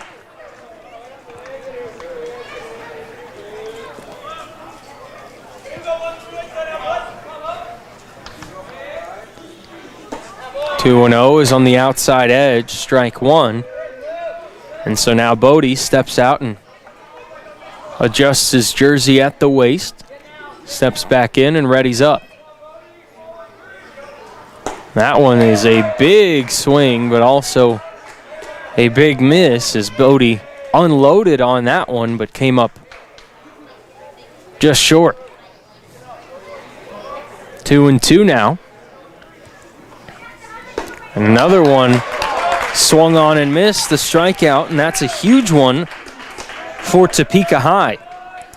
Lucas Brennan gets potentially the two toughest outs on the Blue Jay order back to back, and now instead of runners on second and third with nobody out, it's second and third with two outs as that one hits off the glove of Brennan. He's scrambling, and the throw to first is not in time as diving into first is Jonathan Phillips, and coming around to score with no catcher at the plate is Trevor Laughlin.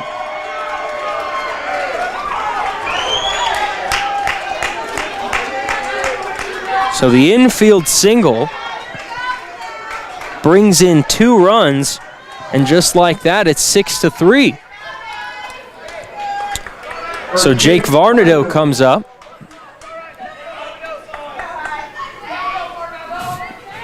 And he will have a chance to try and continue the rally as a line shot. Wake-up call over towards the Blue Jay dugout. And everybody will duck behind that yellow padded barrier.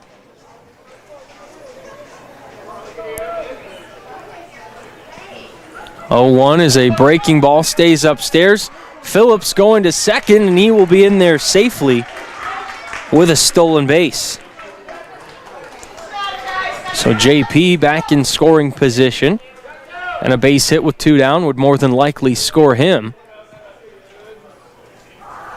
Varnado readies, and he'll take that one that just misses as well. And it's 2-1.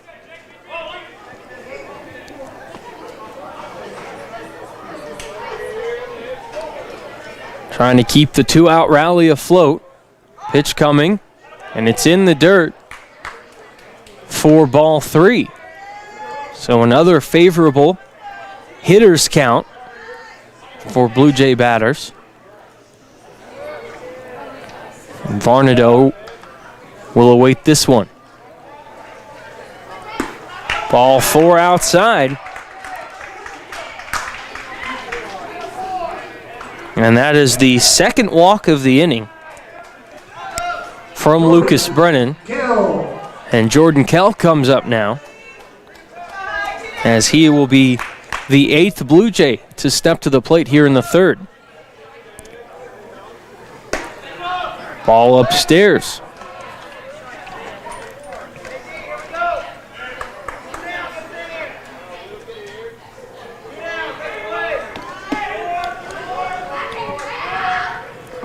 Another ball low. It skips away from the catcher. He'll throw to third, and a nice save by Champney to snag that one, as it nearly went into left field, and that could have brought a run home as well. But both Varnado and Phillips move up a space, and now there's 2 in scoring position as another one misses high and out.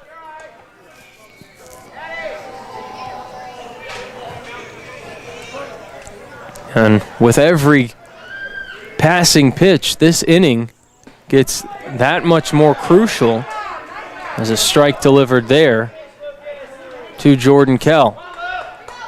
3 balls and 1 strike. And there's a strike in there, and Kell looked like he was pretty much taking the whole way on that one. We'll have to fight now. That one slapped foul and out of play. A little bit behind that one was Kell, but lives to fight for another pitch.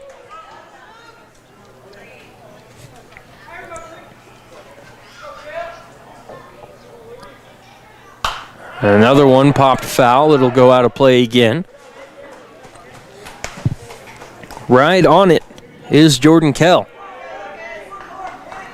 We'll see what he can do here with the runners moving. Swung on and missed, and a huge strikeout there for Lucas Brennan to end the inning. But Junction City scores 3 runs on 2 hits, 1 error, and they leave 2 on base through 3. It's Topeka High 6, Junction City 3. We'll be back in just a moment on jcpost.com. Why do you need a trusted choice independent insurance agent? An independent insurance agent represents you first. Hi, this is Brian Field from Cardinal Insurance. Cardinal Insurance is an independent insurance agency who writes insurance through several different insurance companies. We find the right company for you, whether it is insurance on your home, auto, business, boat or RV, or life insurance. Contact our office in Junction City or Manhattan. For more information, go to cardinalinsuranceservices.com. Cardinal Insurance, serving you first.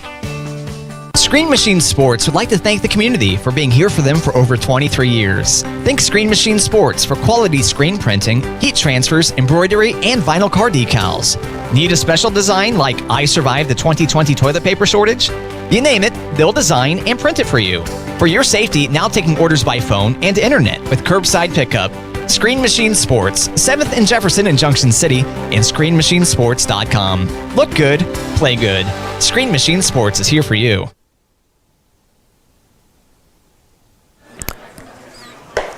Devin Keeling will lead off the top of the 4th for Topeka High. So far today, Keeling 1 for 1 with a walk, a single, a stolen base, and a run scored. So he's been all over the base paths. Looking to continue his streak of reaching base safely here as Logan Lindsley winds and fires, and that one is a strike on the outside. Just lining that outside corner. This time he attacks inside, and it's knocked foul out of play off to the left side.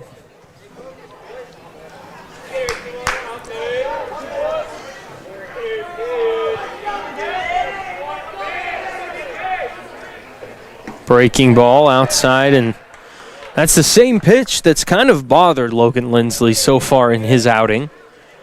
That breaking ball that he tries just isn't coming back in on him for whatever reason, doesn't have the command on it. But the fortunate thing is that one's chopped over the head of Lindsley. Laughlin throws to first, but beating it out is Devin Keeling. So an infield single there. And he's on to lead off the inning. But as I was saying, Keeling bats from the left side, but the 2 times that it's come back to bite Lindsley on that pitch that just doesn't break for him has been on right-handed hitters, and so it stays up and in there, and it just hits the batter on the shoulder, but it didn't that time. Snap throw over to first, and Tillman can't grab it cleanly, so Keeling back on base.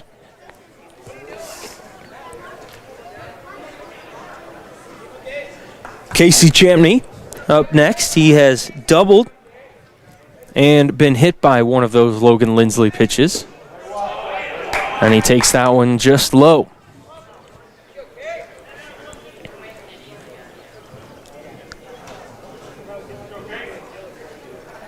Lindsley steps off and looks over towards first base.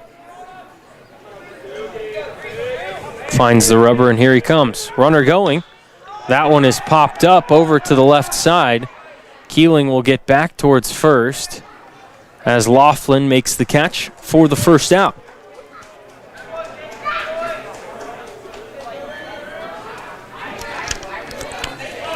And that brings up 22, Dylan Mitchell. Mitchell is the first baseman for Topeka today so far. 0 for 1 with a walk, and he also grounded into a double play back in the third. Or back in the second, excuse me. Takes a strike here, and it's 0-1 as Lindsley will try and get another out here before Topeka High can get anything back, as Junction City just cut the deficit in half. Runner going again. Throw down to second was there in time, but it just knocks out of the glove of Jordan Kell. That one was so well placed that the glove of Kell was right on the bag, just in front of it, as Keeling slid in safely, but he kind of snagged the glove of Kell with his foot as he slid in, and that's what knocked the ball loose, allowing him to get in safely.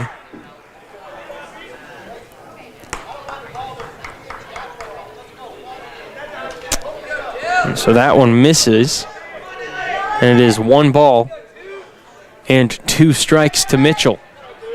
1-2 pitch, just a little outside.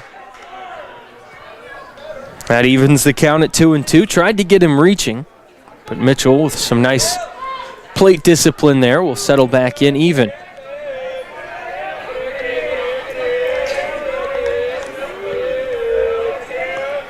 And that one's grounded off of the mound. A diving stop by Kell, throws to first in time, and that is a fantastic play as the Blue Jay infield picks their hat off their head and shows support of one of the more spectacular plays that you will see at the high school level. A 4-3 ground out.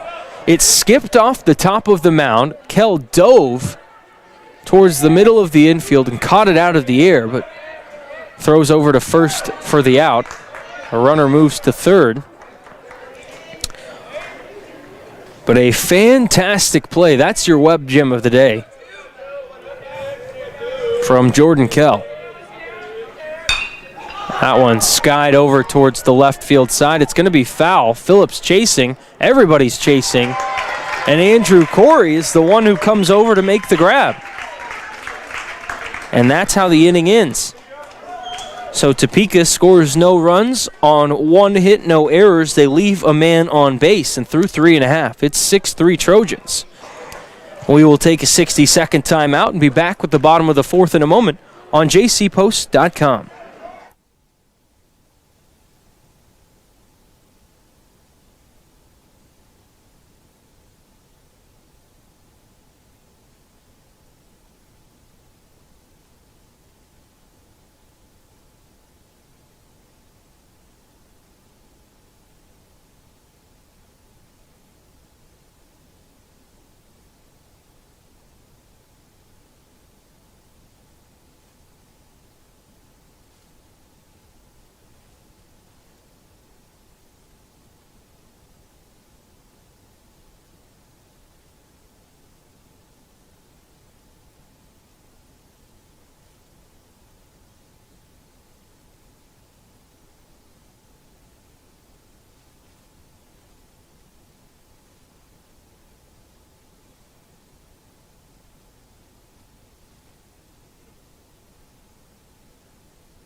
Junction City will have Keon Taylor to lead off the home half of inning number 4. It'll be Nathan Plankington who comes on in relief of Lucas Brennan, and the first pitch to Taylor is popped up and caught by the first baseman Mitchell. So Lucas Brennan pitches 3 innings, gives up 3 runs on 3 hits with 2 walks and a strikeout. And he faced 17 Blue Jay batters. So with one out, Anthony Hamilton comes up. Hamilton walked in the bottom of the third and started that 3-run Blue Jay rally. A look for more of the same here. Strike on the outside corner. And Plankinson pitched to finish off the first game through 20 pitches and got the victory in that one. A swing and a miss from Hamilton there, but one thing that I've noticed about Plankinson is when he throws, a lot of times his hat might fall off and it reveals quite the head of lettuce, let me tell you. That one's just outside.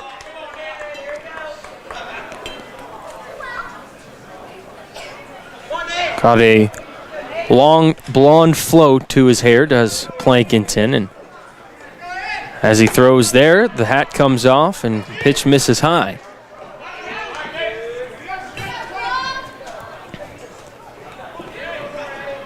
Two and two to Hamilton. That one is strike three called, as Hamilton thought it was a little bit upstairs, but a huge strikeout.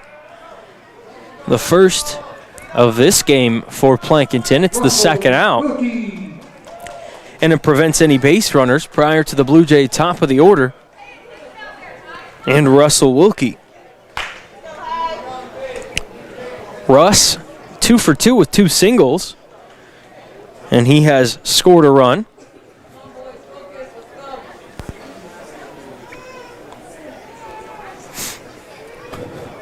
He'll try and continue that trend of success as he has singled in each of his last 3 at-bats going back to the end of Game 1 today.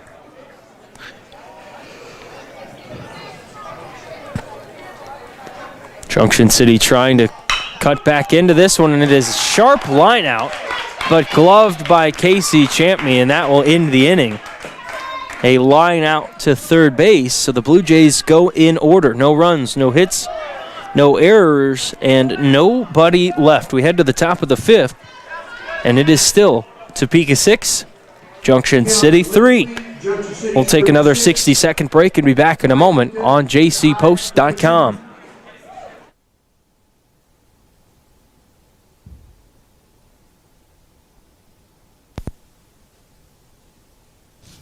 Why do you need a trusted choice independent insurance agent? An independent insurance agent represents you first. Hi, this is Brian Field from Cardinal Insurance. Cardinal Insurance is an independent insurance agency who writes insurance through several different insurance companies. We find the right company for you, whether it is insurance on your home, auto, business, boat or RV, or life insurance. Contact our office in Junction City or Manhattan. For more information, go to cardinalinsuranceservices.com. Cardinal Insurance, serving you first. Screen Machine Sports would like to thank the community for being here for them for over 23 years. Think Screen Machine Sports for quality screen printing, heat transfers, embroidery, and vinyl car decals. Need a special design like I Survived the 2020 toilet paper shortage? You name it, they'll design and print it for you. For your safety, now taking orders by phone and internet with curbside pickup. Screen Machine Sports, 7th and Jefferson in Junction City, and screenmachinesports.com. Look good, play good. Screen Machine Sports is here for you. 6-3 Topeka, they lead as we begin the top of inning number 5. Colin Daniels will step up. He has struck out looking and also been retired via a sacrifice bunt. He takes a ball low and outside that's going to squirt back to the screen. And that is how the top of the 5th will begin. Logan Lindsley came on in the second inning in relief of Jonathan Phillips. He has done a pretty solid job shutting down the Topeka offense. Has not yet allowed a run. That one's popped foul and out of play.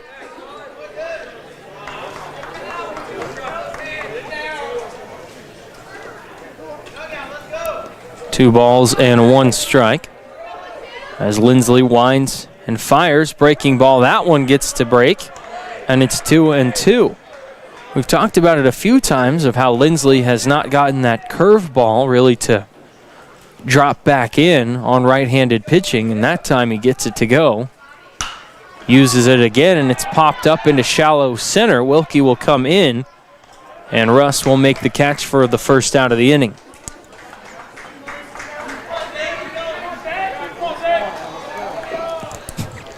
Number 16, Isaiah Kinkade. So Isaiah Kinkade up now. Kinkade is the top of the order, and he so far today is 0 for 2.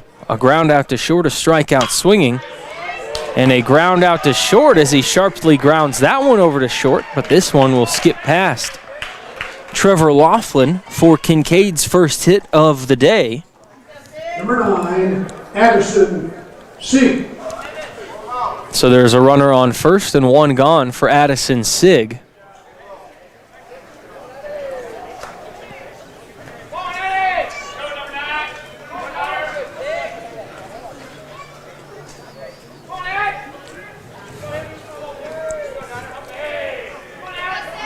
Sig steps up, and the first pitch is a little bit upstairs from Logan Lindsley.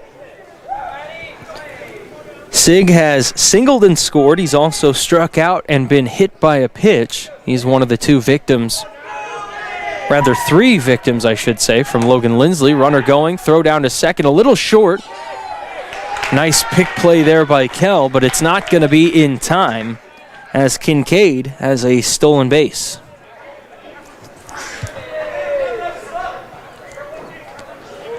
One ball and 1 strike.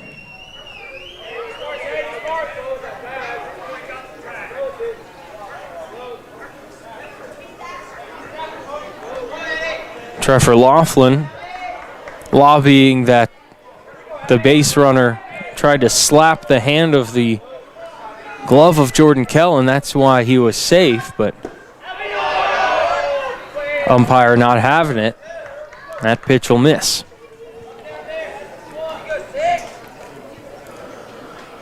As we fade into the evening here in Junction City, temperatures still pretty nice. Low 50s, slight breeze. It is a little overcast, but it is dry. Pretty solid conditions for a spring Kansas evening, especially with rain having been in the forecast the last few days and still to come. Is that one a swing and a miss, and Addison Sig is retired on strikes for the second out. It's the second strikeout from Logan Lindsley, 5th Blue Jay strikeout of the day. Max Colombo gets the nod next, 1 for 1 with 2 walks and 2 runs scored, and ironically, the 1 run he scored, the 2 runs scored, the one time he did not score a run was the one time he got a hit, is what the stats tell me. Lindsley delivers, and that one's slapped into right center, and that's going to get down and bring a run home, more than likely. It's going to skip all the way to the fence, and trugging for third is Colombo, and he's got an RBI triple, and Topeka gets one back. Big hit there from Colombo, makes it a 7-3 ball game. Elijah Kinkade.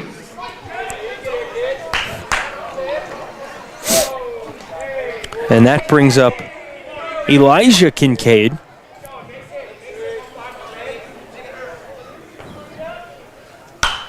And he will pop up the first pitch right behind home plate. Keon Taylor is there, and he will make the grab to end the inning. But Topeka gets one back. They get 1 run on 2 hits, no errors, and they leave a man on base. We head to the bottom of inning number 5. Trojans with a 7-3 lead. We'll take a quick break and be back in a moment on jcpost.com.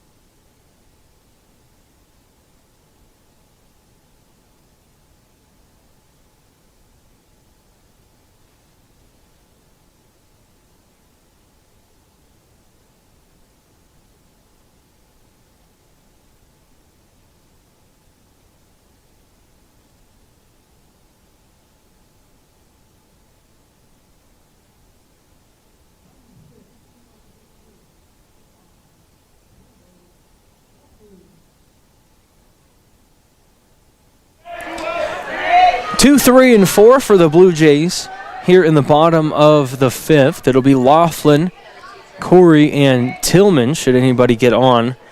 Then that would bring up the 5-hole hitter, Jonathan Phillips. And the first pitch is slapped high and foul, and it will get out of play for a strike to Trevor Laughlin.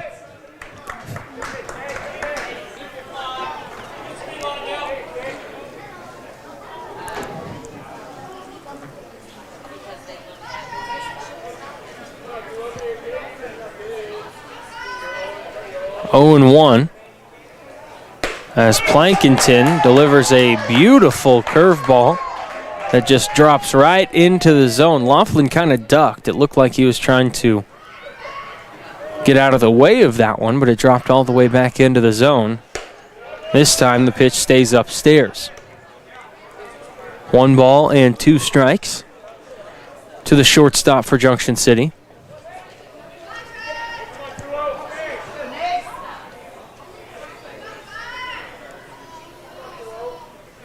Breaking ball in the dirt this time, saved by the catcher, Colin Daniels. Nice job to keep that in front of him.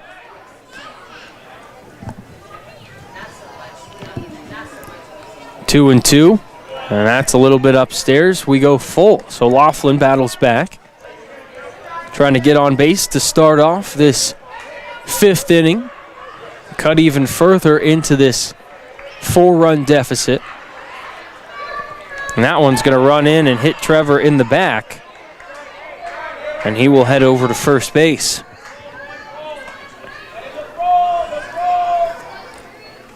So Plankinton Andrew Corey hits his first batter. That brings up Andrew Corey, and Andrew is 0 for 2 in Game 2 today. He's popped out and grounded out to third. Would be a good time for a first hit of the day here.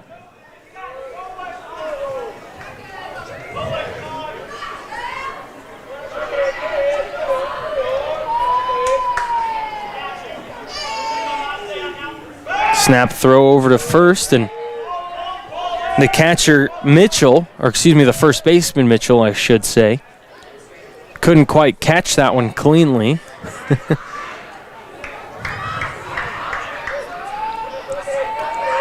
And so Plankinton now turns his attention to Andrew Corey. Now on a strike on the outside corner, and Andrew steps out and settles himself.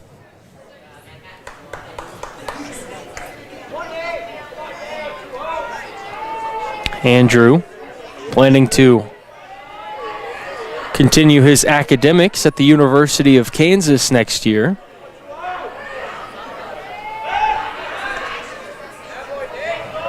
Another throw over to first keeps Laughlin honest. And in reference to Andrew, some of us a little bit biased, but I think the University of Kansas happens to be a great school. Not that I am too crazy biased, but you know, it did produce my education, so happy to see a Blue Jay so close to Wildcat country choosing to head over to Lawrence. And Andrew gets one off the handles and fouls it to the right side. We'll be talking to Andrew post-game, and you'll be able to hear that audio on Saturday morning, Sports Saturday with Dewey Terrell. We'll talk to a couple of Blue Jay seniors. Andrew Russell Wilkie will probably talk to Trevor Laughlin as well, just get some senior remarks, having this be senior day and all. But we'll get to hear all about the plans of several different seniors for the Blue Jays and where they plan to move on to. 1 ball and 2 strikes as Plankinton readies and fires. Well, he looks over and now time is called, so we'll wait for the delivery.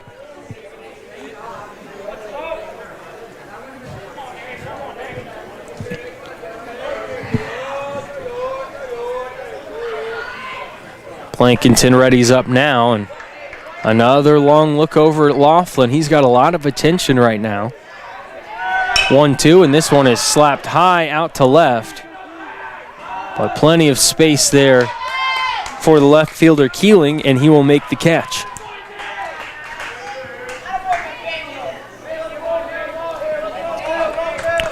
So that's the first out of the inning. Brings up Bodie Tillman. And Tillman is also 0 for 2 so far. He has grounded out to second, and he has struck out as well.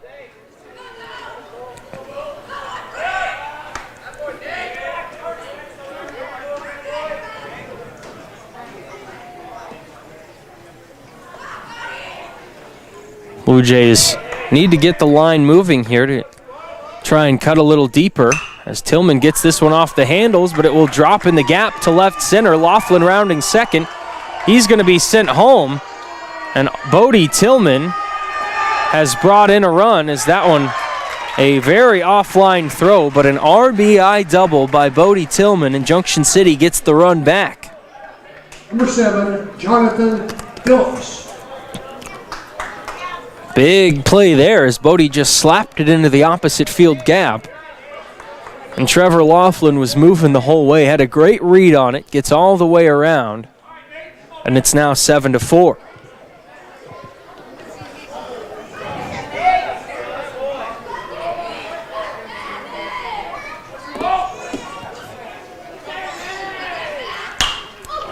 And JP pops this one up to shallow left.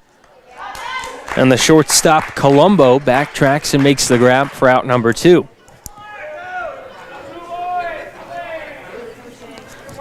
And that will bring up Jake Varnado.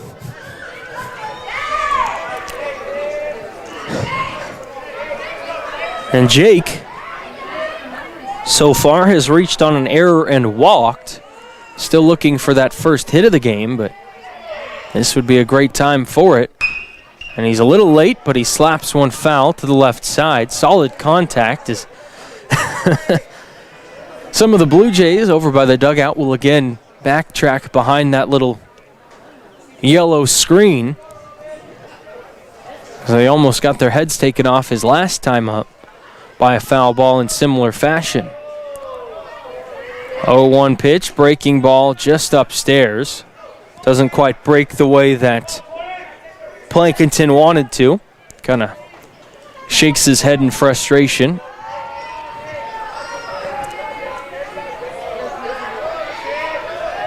Next pitch, swung on and missed. So that'll be strike 2, and Varnado might have gotten a little bit overzealous on that one, as that probably was ball 2. A little bit up and out, but trying to put one in play here, as that one well upstairs is 2-2.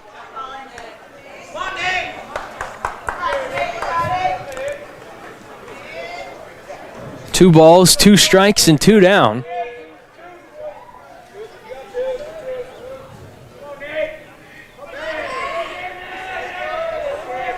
Delivery from Plankinton. Fouled off out of play once again. And Varnado making clean contact, just would appear to be a smidge late on the swing there.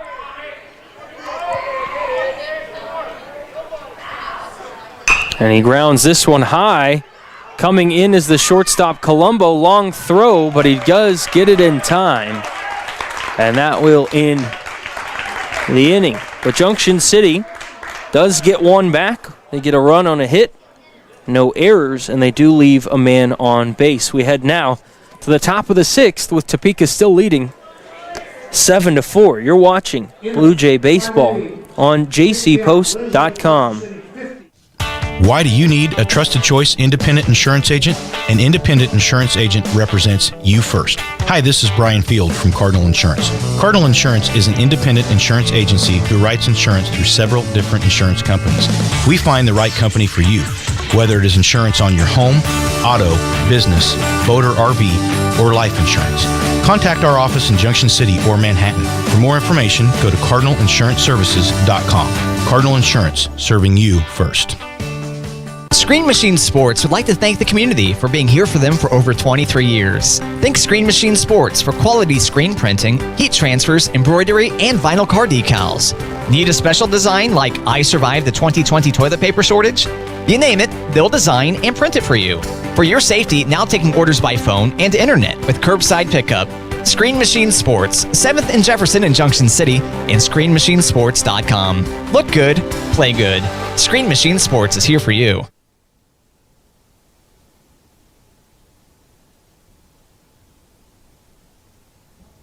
Leading off for Topeka High, number 31, Devin Keeley. Devin Keeley does the honors for Topeka in the top of the 6th as the Trojans lead at 7-4 here. 7 runs on, 7 hits for the Trojan offense. Blue Jays so far, just 4 runs on 4 hits. Keeling has done a nice job patrolling the left field acres so far today. Made a couple of nice catches. As Logan Lindsley back out on the hill here in the top of the 6th. 2-0 pitch, slapped over towards left. Andrew Corey will chase it, but it will fall in foul ground for strike 1.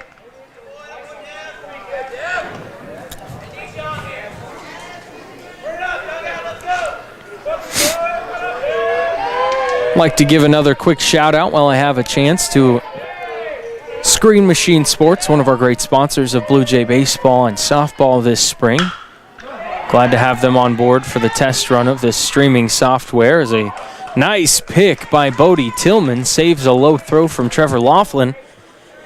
And Devin Keeling is retired on a 6-3 ground out to start off the 6th. Casey Champney. That brings up Casey Champney, but as I was saying, Screen Machine Sports, they sponsor specifically the home runs by Blue Jay batters this season. Unfortunately, there haven't been too many of those of late. As a sharp grounder back to Lindsley, he'll throw to first, and there's 2 quick outs. But we are grateful for their support at Screen Machine Sports. Also want to take a moment to announce one of their recent ventures, as Mary, many of you know from running Screen Machine, has also moved into the floral industry. They've opened Muddy Creek Floral and Gifts on Washington in downtown Junction City. So if you haven't had a chance, it's never too late to get in there.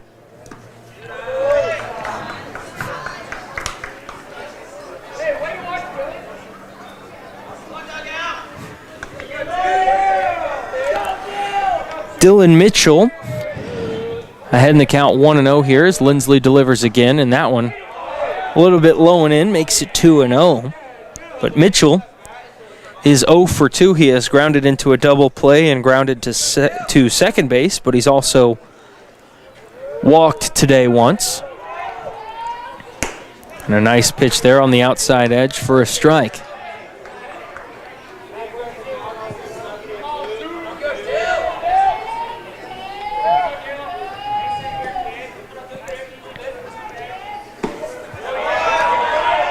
Well, that one again missing, and Lindsley falling behind here. It's 3-1 to Dylan Mitchell.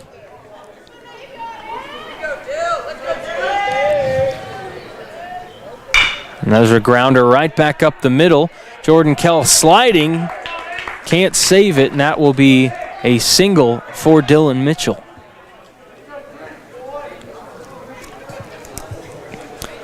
Mitchell's first hit of the day, and it brings up Feldhausen. Aiden Feldhausen has struck out, popped out, and been hit by a pitch today. Not necessarily in that order, but 0 for 2 with a free pass.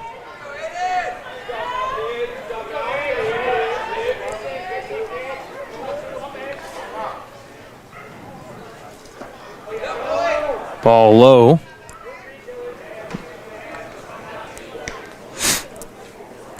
Logan Lindsley has thrown 61 pitches so far in his outing today. Again, he came on with 1 out in the second inning and has since held Topeka to just 1 run. Has done an exceptional job after the Blue Jays were in a rough patch to start this ball game, and now they found themselves at least in it in the later stages. A strike delivered there to Feldhausen. It's 2-1.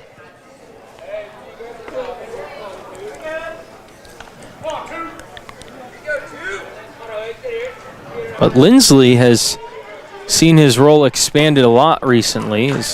He's got a pretty sure-handed glove over at third base.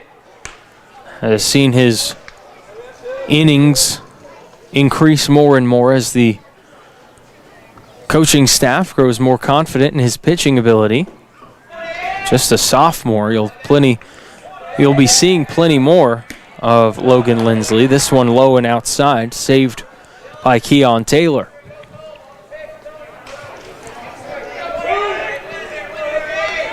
With 2 down in the full count, Dylan Mitchell will be moving.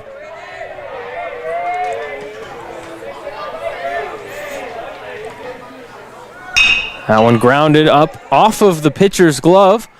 Laughlin grabs it, though, and throws to first, and so that's rather unconventional 1-6-3 put out to end the top of the 6th inning. So Topeka gets no runs on 1 hit, no errors, and they leave 1 man on base,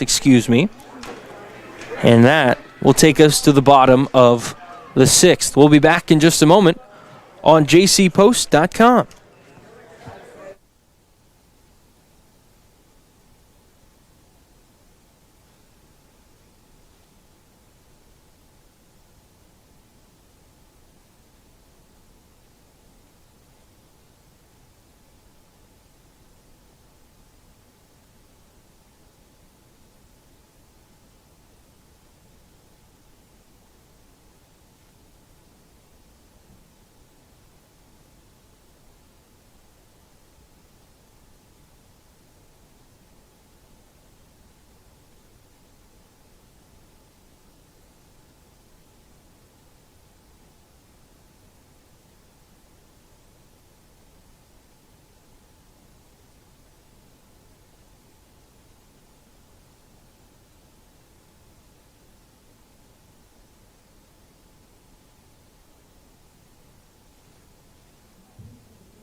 Welcome back to Raythert Field in Junction City. I'm Jackson Schneider as we are now into the bottom of inning number 6 here in the second game of the doubleheader today between Topeka and Junction City.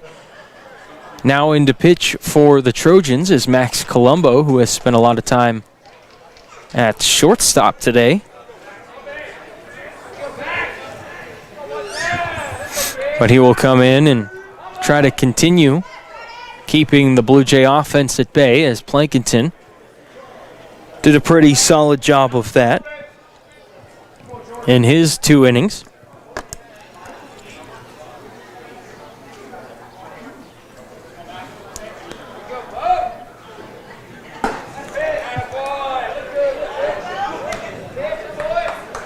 So Jordan Kell will be followed by Keon Taylor and Anthony Hamilton. It'll be 7, 8, and 9 in the Blue Jay order. If they can get anything going, then that would bring up the top of the order. 2-0 pitch. That one in there for a strike as Kell backs away and takes a practice cut just to the left of home plate. He'll settle back in. Swings and foul tips that one for strike 2. A few defensive changes for Topeka as Elijah Kinkade, who was the designated hitter to start this game, is now behind the plate at catcher.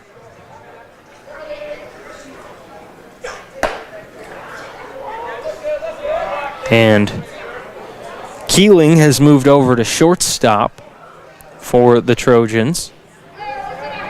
There was also a shift out to left. I believe Plankinson moved out to left field as strike 3 looking gets Jordan Kell for the first out of the inning.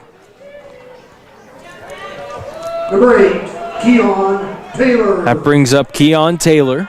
And Keon is 0 for 2 so far. Flyouts to right and a pop out to first. And he takes a pitch up and in, wears it tough off the shoulder, and the Blue Jays get a free runner on the hit batter.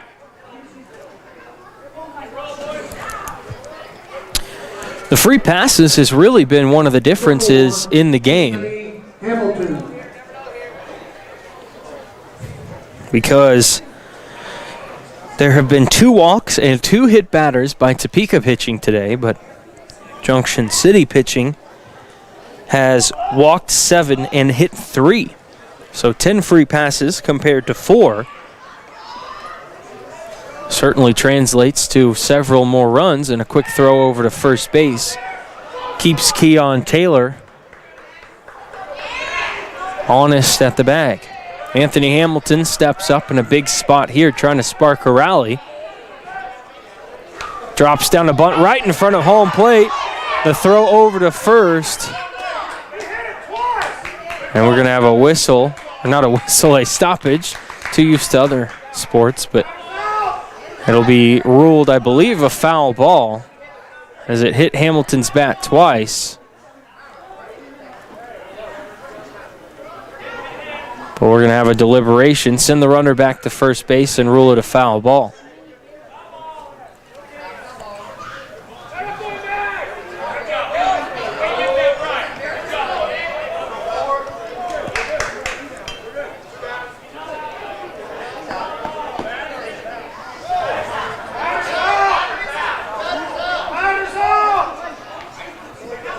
Well, now there might...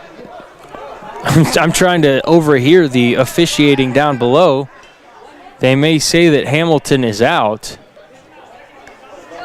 because if it hit him in the field of play, then that would theoretically be an out. But if it bounced up and hit him while he's leaving the box, then that could just be argued a foul ball.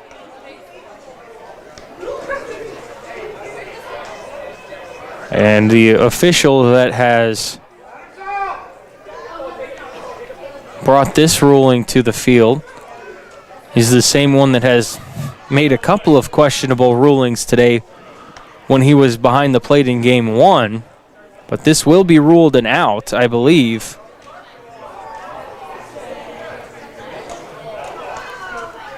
Or will it? So now, after they had sent Hamilton away, he comes back towards home, and now Hamilton will be back in the box with 2 strikes.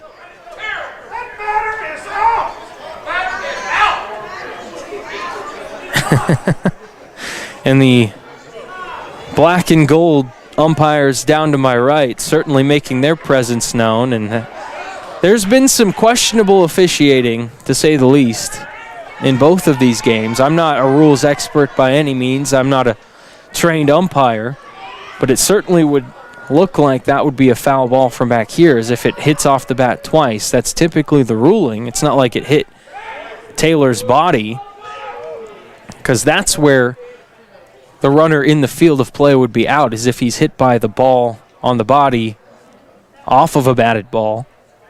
that creates the out. There's a strike on the outside corner. And that's strike 2. So it was just strike 1 on the bunt even. And so Hamilton will have to try and swing now. Calls time, he's not giving it, and he's punched out. He tried to call for time late and wasn't giving it, and that is Hamilton's second strikeout today. Number 1, Russell Wilkie. And so now that brings up Russell Wilkie, 2 gone and a runner on first.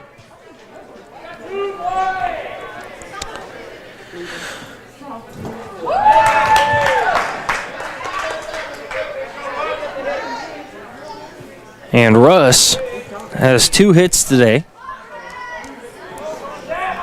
And he has also grounded out.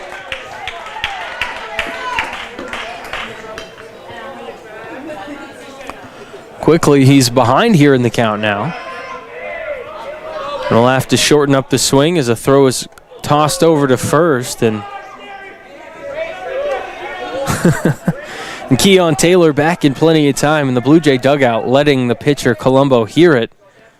As the runner is going now, check swing. And they're going to say no swing. A runner will reach second base, and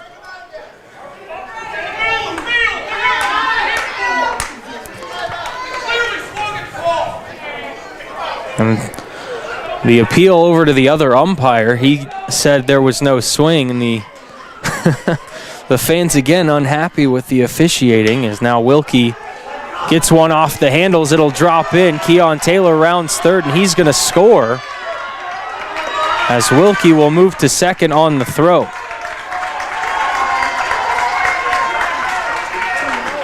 So that brings a run in, and that'll really rile up the fans because potentially the third out on that appealed swing on the third strike led to a run directly, and now Trevor Laughlin could bring Junction City one step closer here if he could single, as Wilkie would in almost all likelihoods score from second base as he'll be moving on contact.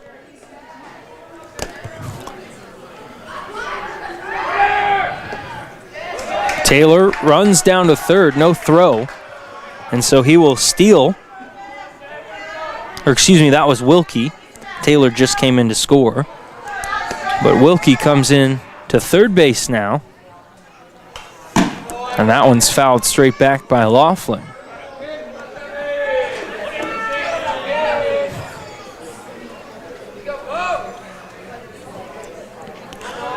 There has been no shortage of action in this one by any means. Plenty of plays as Laughlin pops it up on the infield. Coming in as the second baseman Feldhausen, and he will make the catch to end the inning. But Junction City gets a run on 1 hit, no errors, and they strand a man. But after 6, it is Topeka 7 and Junction City 5. We'll take a quick timeout and be back with the 7th inning in a moment on jcpost.com. Why do you need a trusted choice independent insurance agent? An independent insurance agent represents you first. Hi, this is Brian Field from Cardinal Insurance. Cardinal Insurance is an independent insurance agency who writes insurance through several different insurance companies. We find the right company for you, whether it is insurance on your home, auto, business, boat or RV, or life insurance. Contact our office in Junction City or Manhattan. For more information, go to cardinalinsuranceservices.com. Cardinal Insurance, serving you first. Screen Machine Sports would like to thank the community for being here for them for over 23 years. Think Screen Machine Sports for quality screen printing, heat transfers, embroidery, and vinyl car decals. Need a special design like I Survived the 2020 toilet paper shortage? They'll design and print it for you. For your safety, now taking orders by phone and internet with curbside pickup. Screen Machine Sports, 7th and Jefferson in Junction City, and ScreenMachineSports.com. Look good, play good. Screen Machine Sports is here for you. So we head to the final inning of regulation. Topeka leads it 7-5. Trojans looking to sweep the doubleheader today and increase the Blue Jays' losing streak to 7 games. Leading off the top of the 7th for Topeka High will be Nate Plankinton, who did move to the outfield after pitching 2 solid innings. Logan Lindsley will still be in for the Blue Jays at pitcher. And here is his first pitch of the 7th, and it's a strike on the outside corner.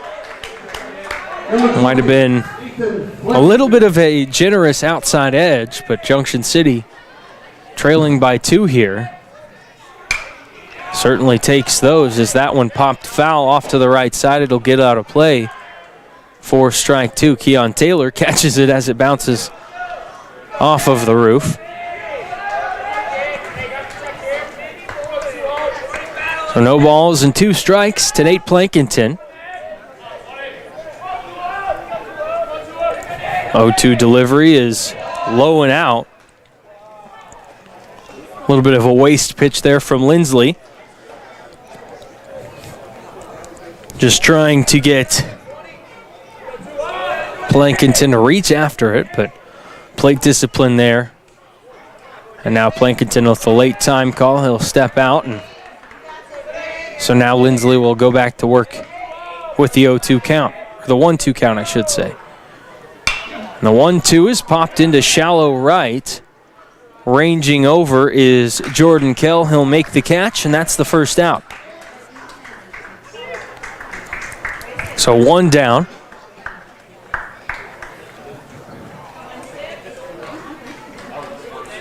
Number 16, Isaiah Kinkade. Isaiah Kinkade is the top of the order, and he comes up again here.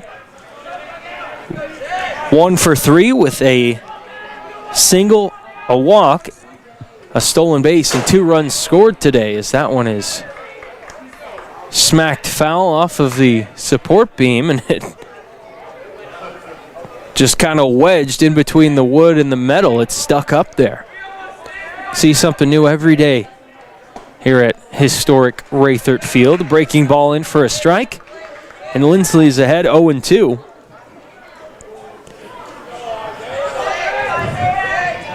Lindsley doesn't have to be perfect here in the 7th, but certainly if he can hold Topeka's scoreless, that would go a long way in giving Junction City a chance to come from behind here. As the Blue Jays have scored a run in each of the last 2 innings, they'll need 2 if they're going to try and at least extend the ball game into an 8th inning. Another one fouled back out of play. And Kinkade has been all over Logan Lindsley's pitching the last couple of throws here.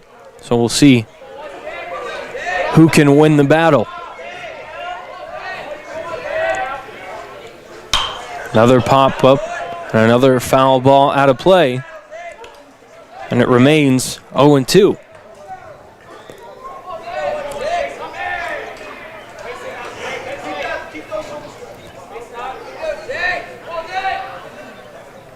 Oh, 0-2 pitch again. This one is lined into left center. That's going to get scooped up off of a couple of hops by Wilkie, and it's going to hold Kinkade to a single. But that one was hit right on the screws. Number 9, Addison Sig. That brings up Sig, as Topeka tries to add on some insurance here and make it a very tough hole for Junction City to climb out of.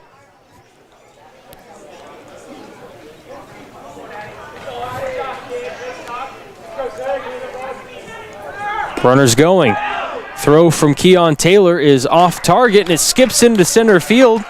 And now heading all the way down to third is Kinkade. So a stolen base and an error will move a runner all the way over to third base with just 1 out. So Topeka with eyes big now, smelling blood, trying to just add a little bit onto that deficit and do anything they can to make it tougher on the Blue Jays when they come up in the bottom of the 7th. Infield will come in, trying to protect against the sac bunt. The pitch stays upstairs for Sig.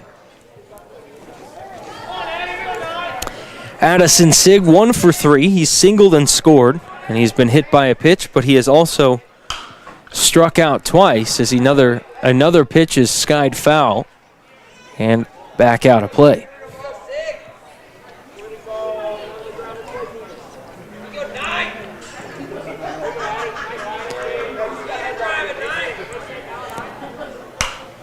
Another one fouled straight back, and it's now 2 balls and 2 strikes to Addison Sig.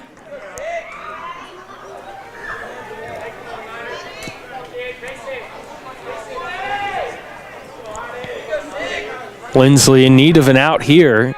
A strikeout would be massive, but any form of an out would do. As that one is popped up to shortstop, Laughlin settles under it, and he makes the catch with one hand, and there's 2 gone.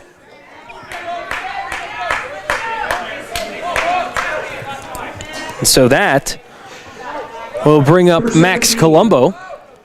Max Colombo. Started the game at shortstop, but is currently stationed at pitcher. Did a pretty good job in the bottom of the 6th, allowing just 1. And he smacks one pretty good distance foul down the right field line for a loud strike 1.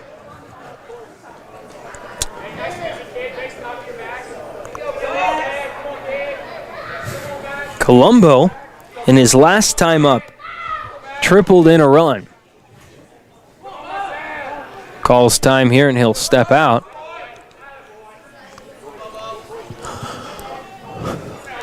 As I look behind me at the pitch count total, Logan Lindsley has now thrown over 80 pitches, but he needs really just one more to get out of this and try and end the game. The pitch is out of the glove of Keon Taylor, but the runner stays put, and it's now 1-1. That young sophomore arm for Logan Lindsley certainly is probably tired, but with just one out necessary to get out of this jam, can try and put an end to it now, but he delivers the ball just outside, and it's 2-1. His defense has done him all sorts of favors today, several spectacular plays. He's pitched a pretty good ball game coming in relief, but his defense has done a lot for him, and this one's going to be lined into left field for a base hit. Now it skips past Andrew Corey a couple of steps, but it'll keep the runner at first after one comes in. Max Colombo with another RBI, this time in the form of a single. 15, Elijah Kinkade. And for Junction City, that's an unfortunate pill to swallow, as now the work that they had just done to get within 2 is erased. And it's a 3-run deficit once again.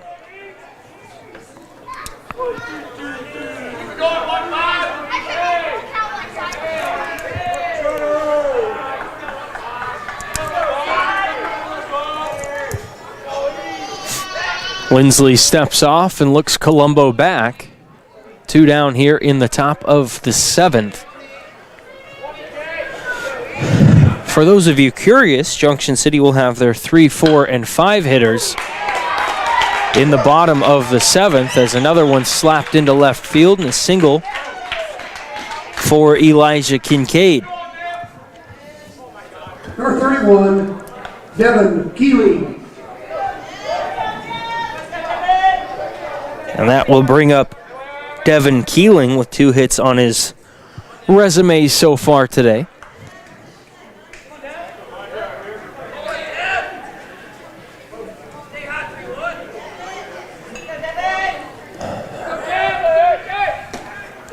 Another pitch just outside. as Lindsley now closely approaching 90 pitches on the day.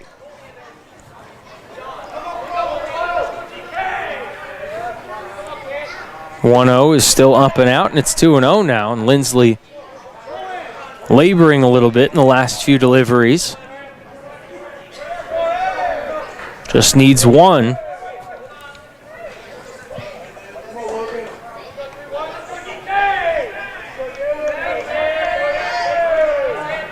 And another one outside makes it 3-0.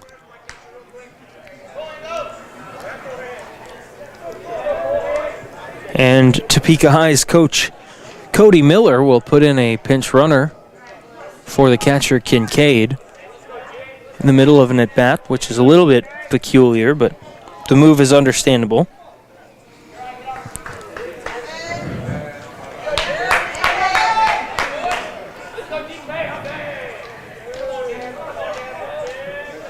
And the 3-ball, no strike pitch coming from Lindsley. In there for a strike as Keeling was taking the whole way.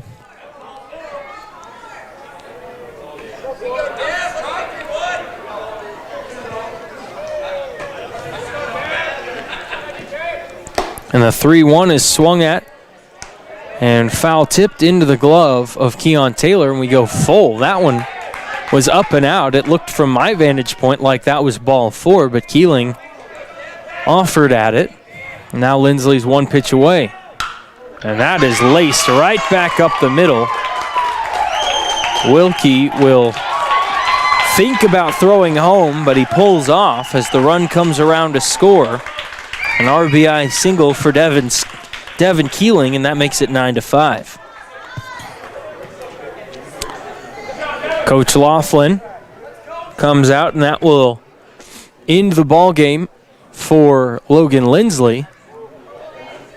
As now Levi Mell, I believe, will come in to pitch.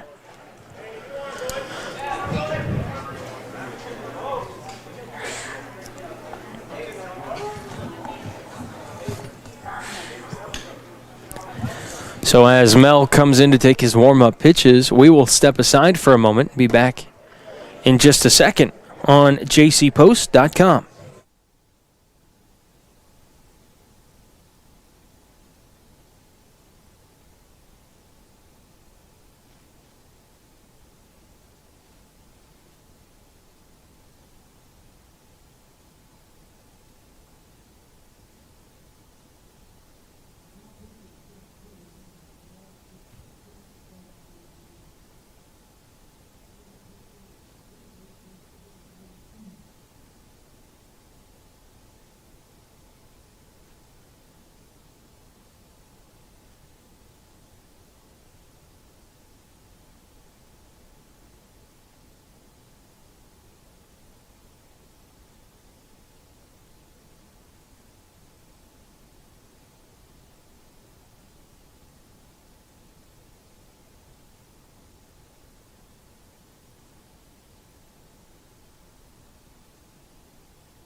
Nine to 5 our score. Topeka High in the driver's seat here. Still runners on first and second with 2 down. 3 straight singles for the Trojans have put 2 more on the board and brought them a 4-run advantage. They led it 6-0 heading into the bottom of the third. Junction City would get a run back. And then in the 5th inning, each team would score a run, making it 7-4. Junction City'd get one more in the bottom of the 6th to make it 7-5, but a huge response from the Trojans has made it now a 4-run deficit.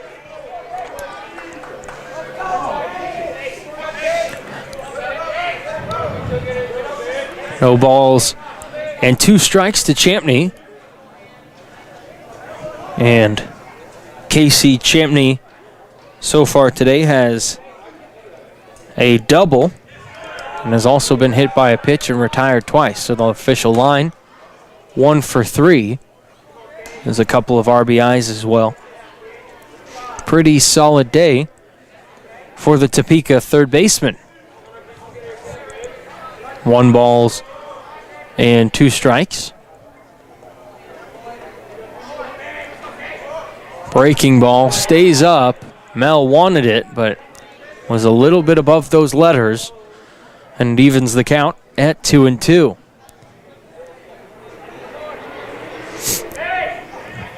Another one misses, and that fills up the count.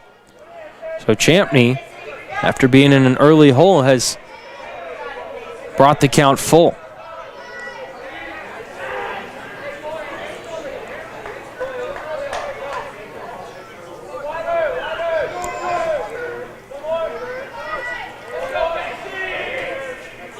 Payoff pitch coming here.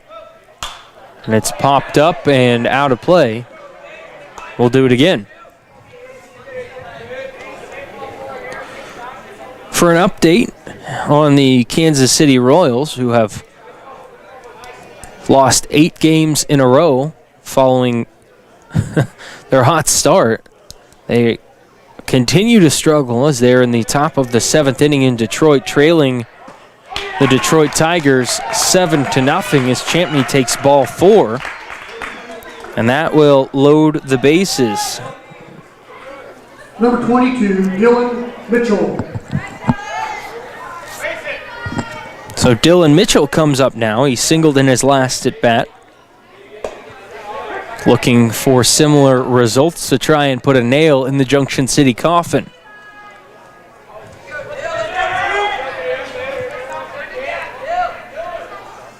And that one is chopped over to third base. Phillips comes in, throws across the infield, and that will retire the side. But Topeka High scores 2 runs on 4 hits. They strand 3 runners as we head to the bottom of the 7th. They lead it 9-5 with the Blue Jays coming up, trying to erase a 4-run deficit on the other side. You're watching Blue Jay Baseball on jcpost.com. Why do you need a trusted choice independent insurance agent? An independent insurance agent represents you first. Hi, this is Brian Field from Cardinal Insurance. Cardinal Insurance is an independent insurance agency who writes insurance through several different insurance companies. We find the right company for you, whether it is insurance on your home, auto, business, boat or RV, or life insurance. Contact our office in Junction City or Manhattan. For more information, go to cardinalinsuranceservices.com. Cardinal Insurance, serving you first. Screen Machine Sports would like to thank the community for being here for them for over 23 years. Think Screen Machine Sports for quality screen printing, heat transfers, embroidery, and vinyl car decals. Need a special design like I Survived the 2020 toilet paper shortage? You name it, they'll design and print it for you. For your safety, now taking orders by phone and internet with curbside pickup. Screen Machine Sports, 7th and Jefferson in Junction City, and ScreenMachineSports.com. Look good, play good. Screen Machine Sports is here for you. So the Blue Jays will have Corey, followed by Tillman and Phillips, which is 3, 4, and 5, as they attempt to start a rally, trailing 9-5 in the bottom of the 7th. Andrew Corey leads it off. And Andrew has had a tough day at the plate, 0 for 3, as he takes a strike here and evens the count at 1-1.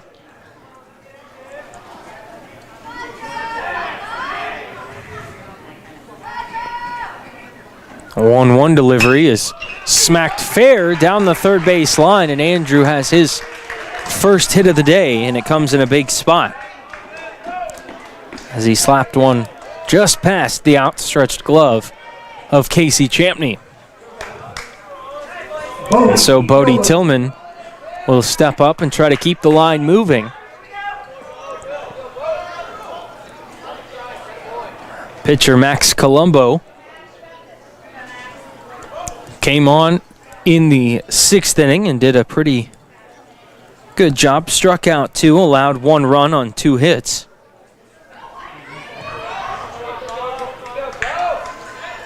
And Tillman pulls back, but it's a strike anyway.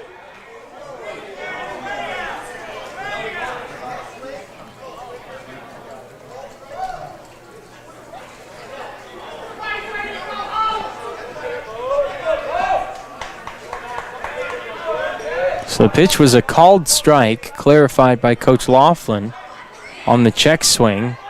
The Blue Jay dugout doesn't agree with that, but we are moving on. No balls, 1 strike to Bodie Tillman.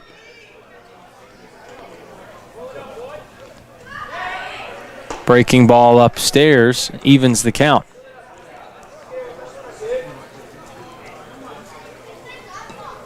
Scoreboard out and left shows the count at 2-0.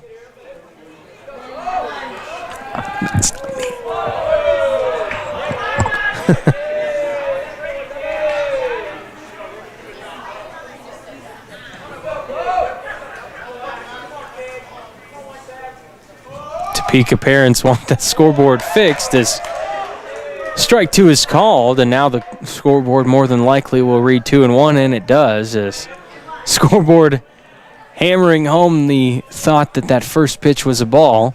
It was a called strike. But now, ball misses outside, and it evens the count at 2-2.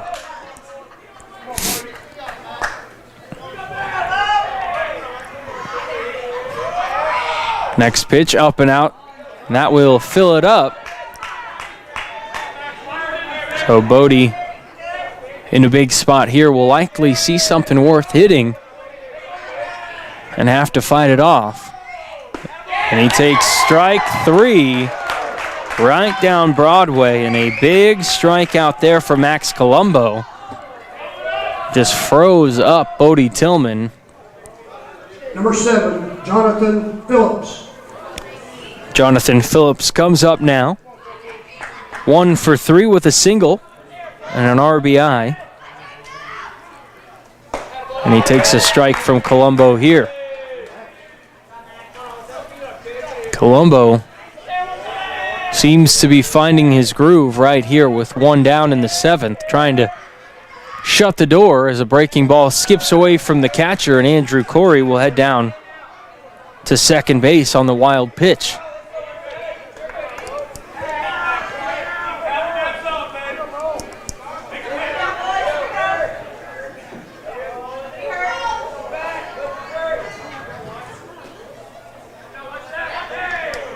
Base hit here.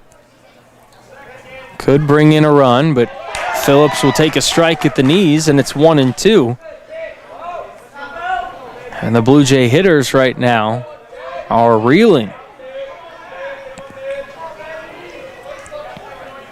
1-2 deliveries, cut on and missed. Strike 3, and that is out number 2. And now Jake Varnado comes up, resembling the last stand here. He will have to reach base to continue the contest. So far today, Jake is 0 for 2. He has reached with an error and walked. So Jake falls behind 0-1 here and chops one right back into the glove of the pitcher Colombo, who underhands to first base and ends the game. Junction City gets no runs on 1 hit, no errors. They strand 1, and they fall in the contest 9-5. So Topeka High sweeps the doubleheader. We will take a quick timeout and wrap things up on the Cardinal Insurance postgame show in just a moment on jcpost.com. Why do you need a trusted choice independent insurance agent? An independent insurance agent represents you first. Hi, this is Brian Field from Cardinal Insurance. Cardinal Insurance is an independent insurance agency who writes insurance through several different insurance companies. We find the right company for you. whether it is insurance on your home, auto, business, boat or RV, or life insurance. Contact our office in Junction City or Manhattan. For more information, go to cardinalinsuranceservices.com. Cardinal Insurance, serving you first. Screen Machine Sports would like to thank the community for being here for them for over 23 years. Think Screen Machine Sports for quality screen printing, heat transfers, embroidery, and vinyl car decals. Need a special design like I Survived the 2020 toilet paper shortage? You name it, they'll design and print it for you. For your safety, now taking orders by phone and internet with curbside pickup.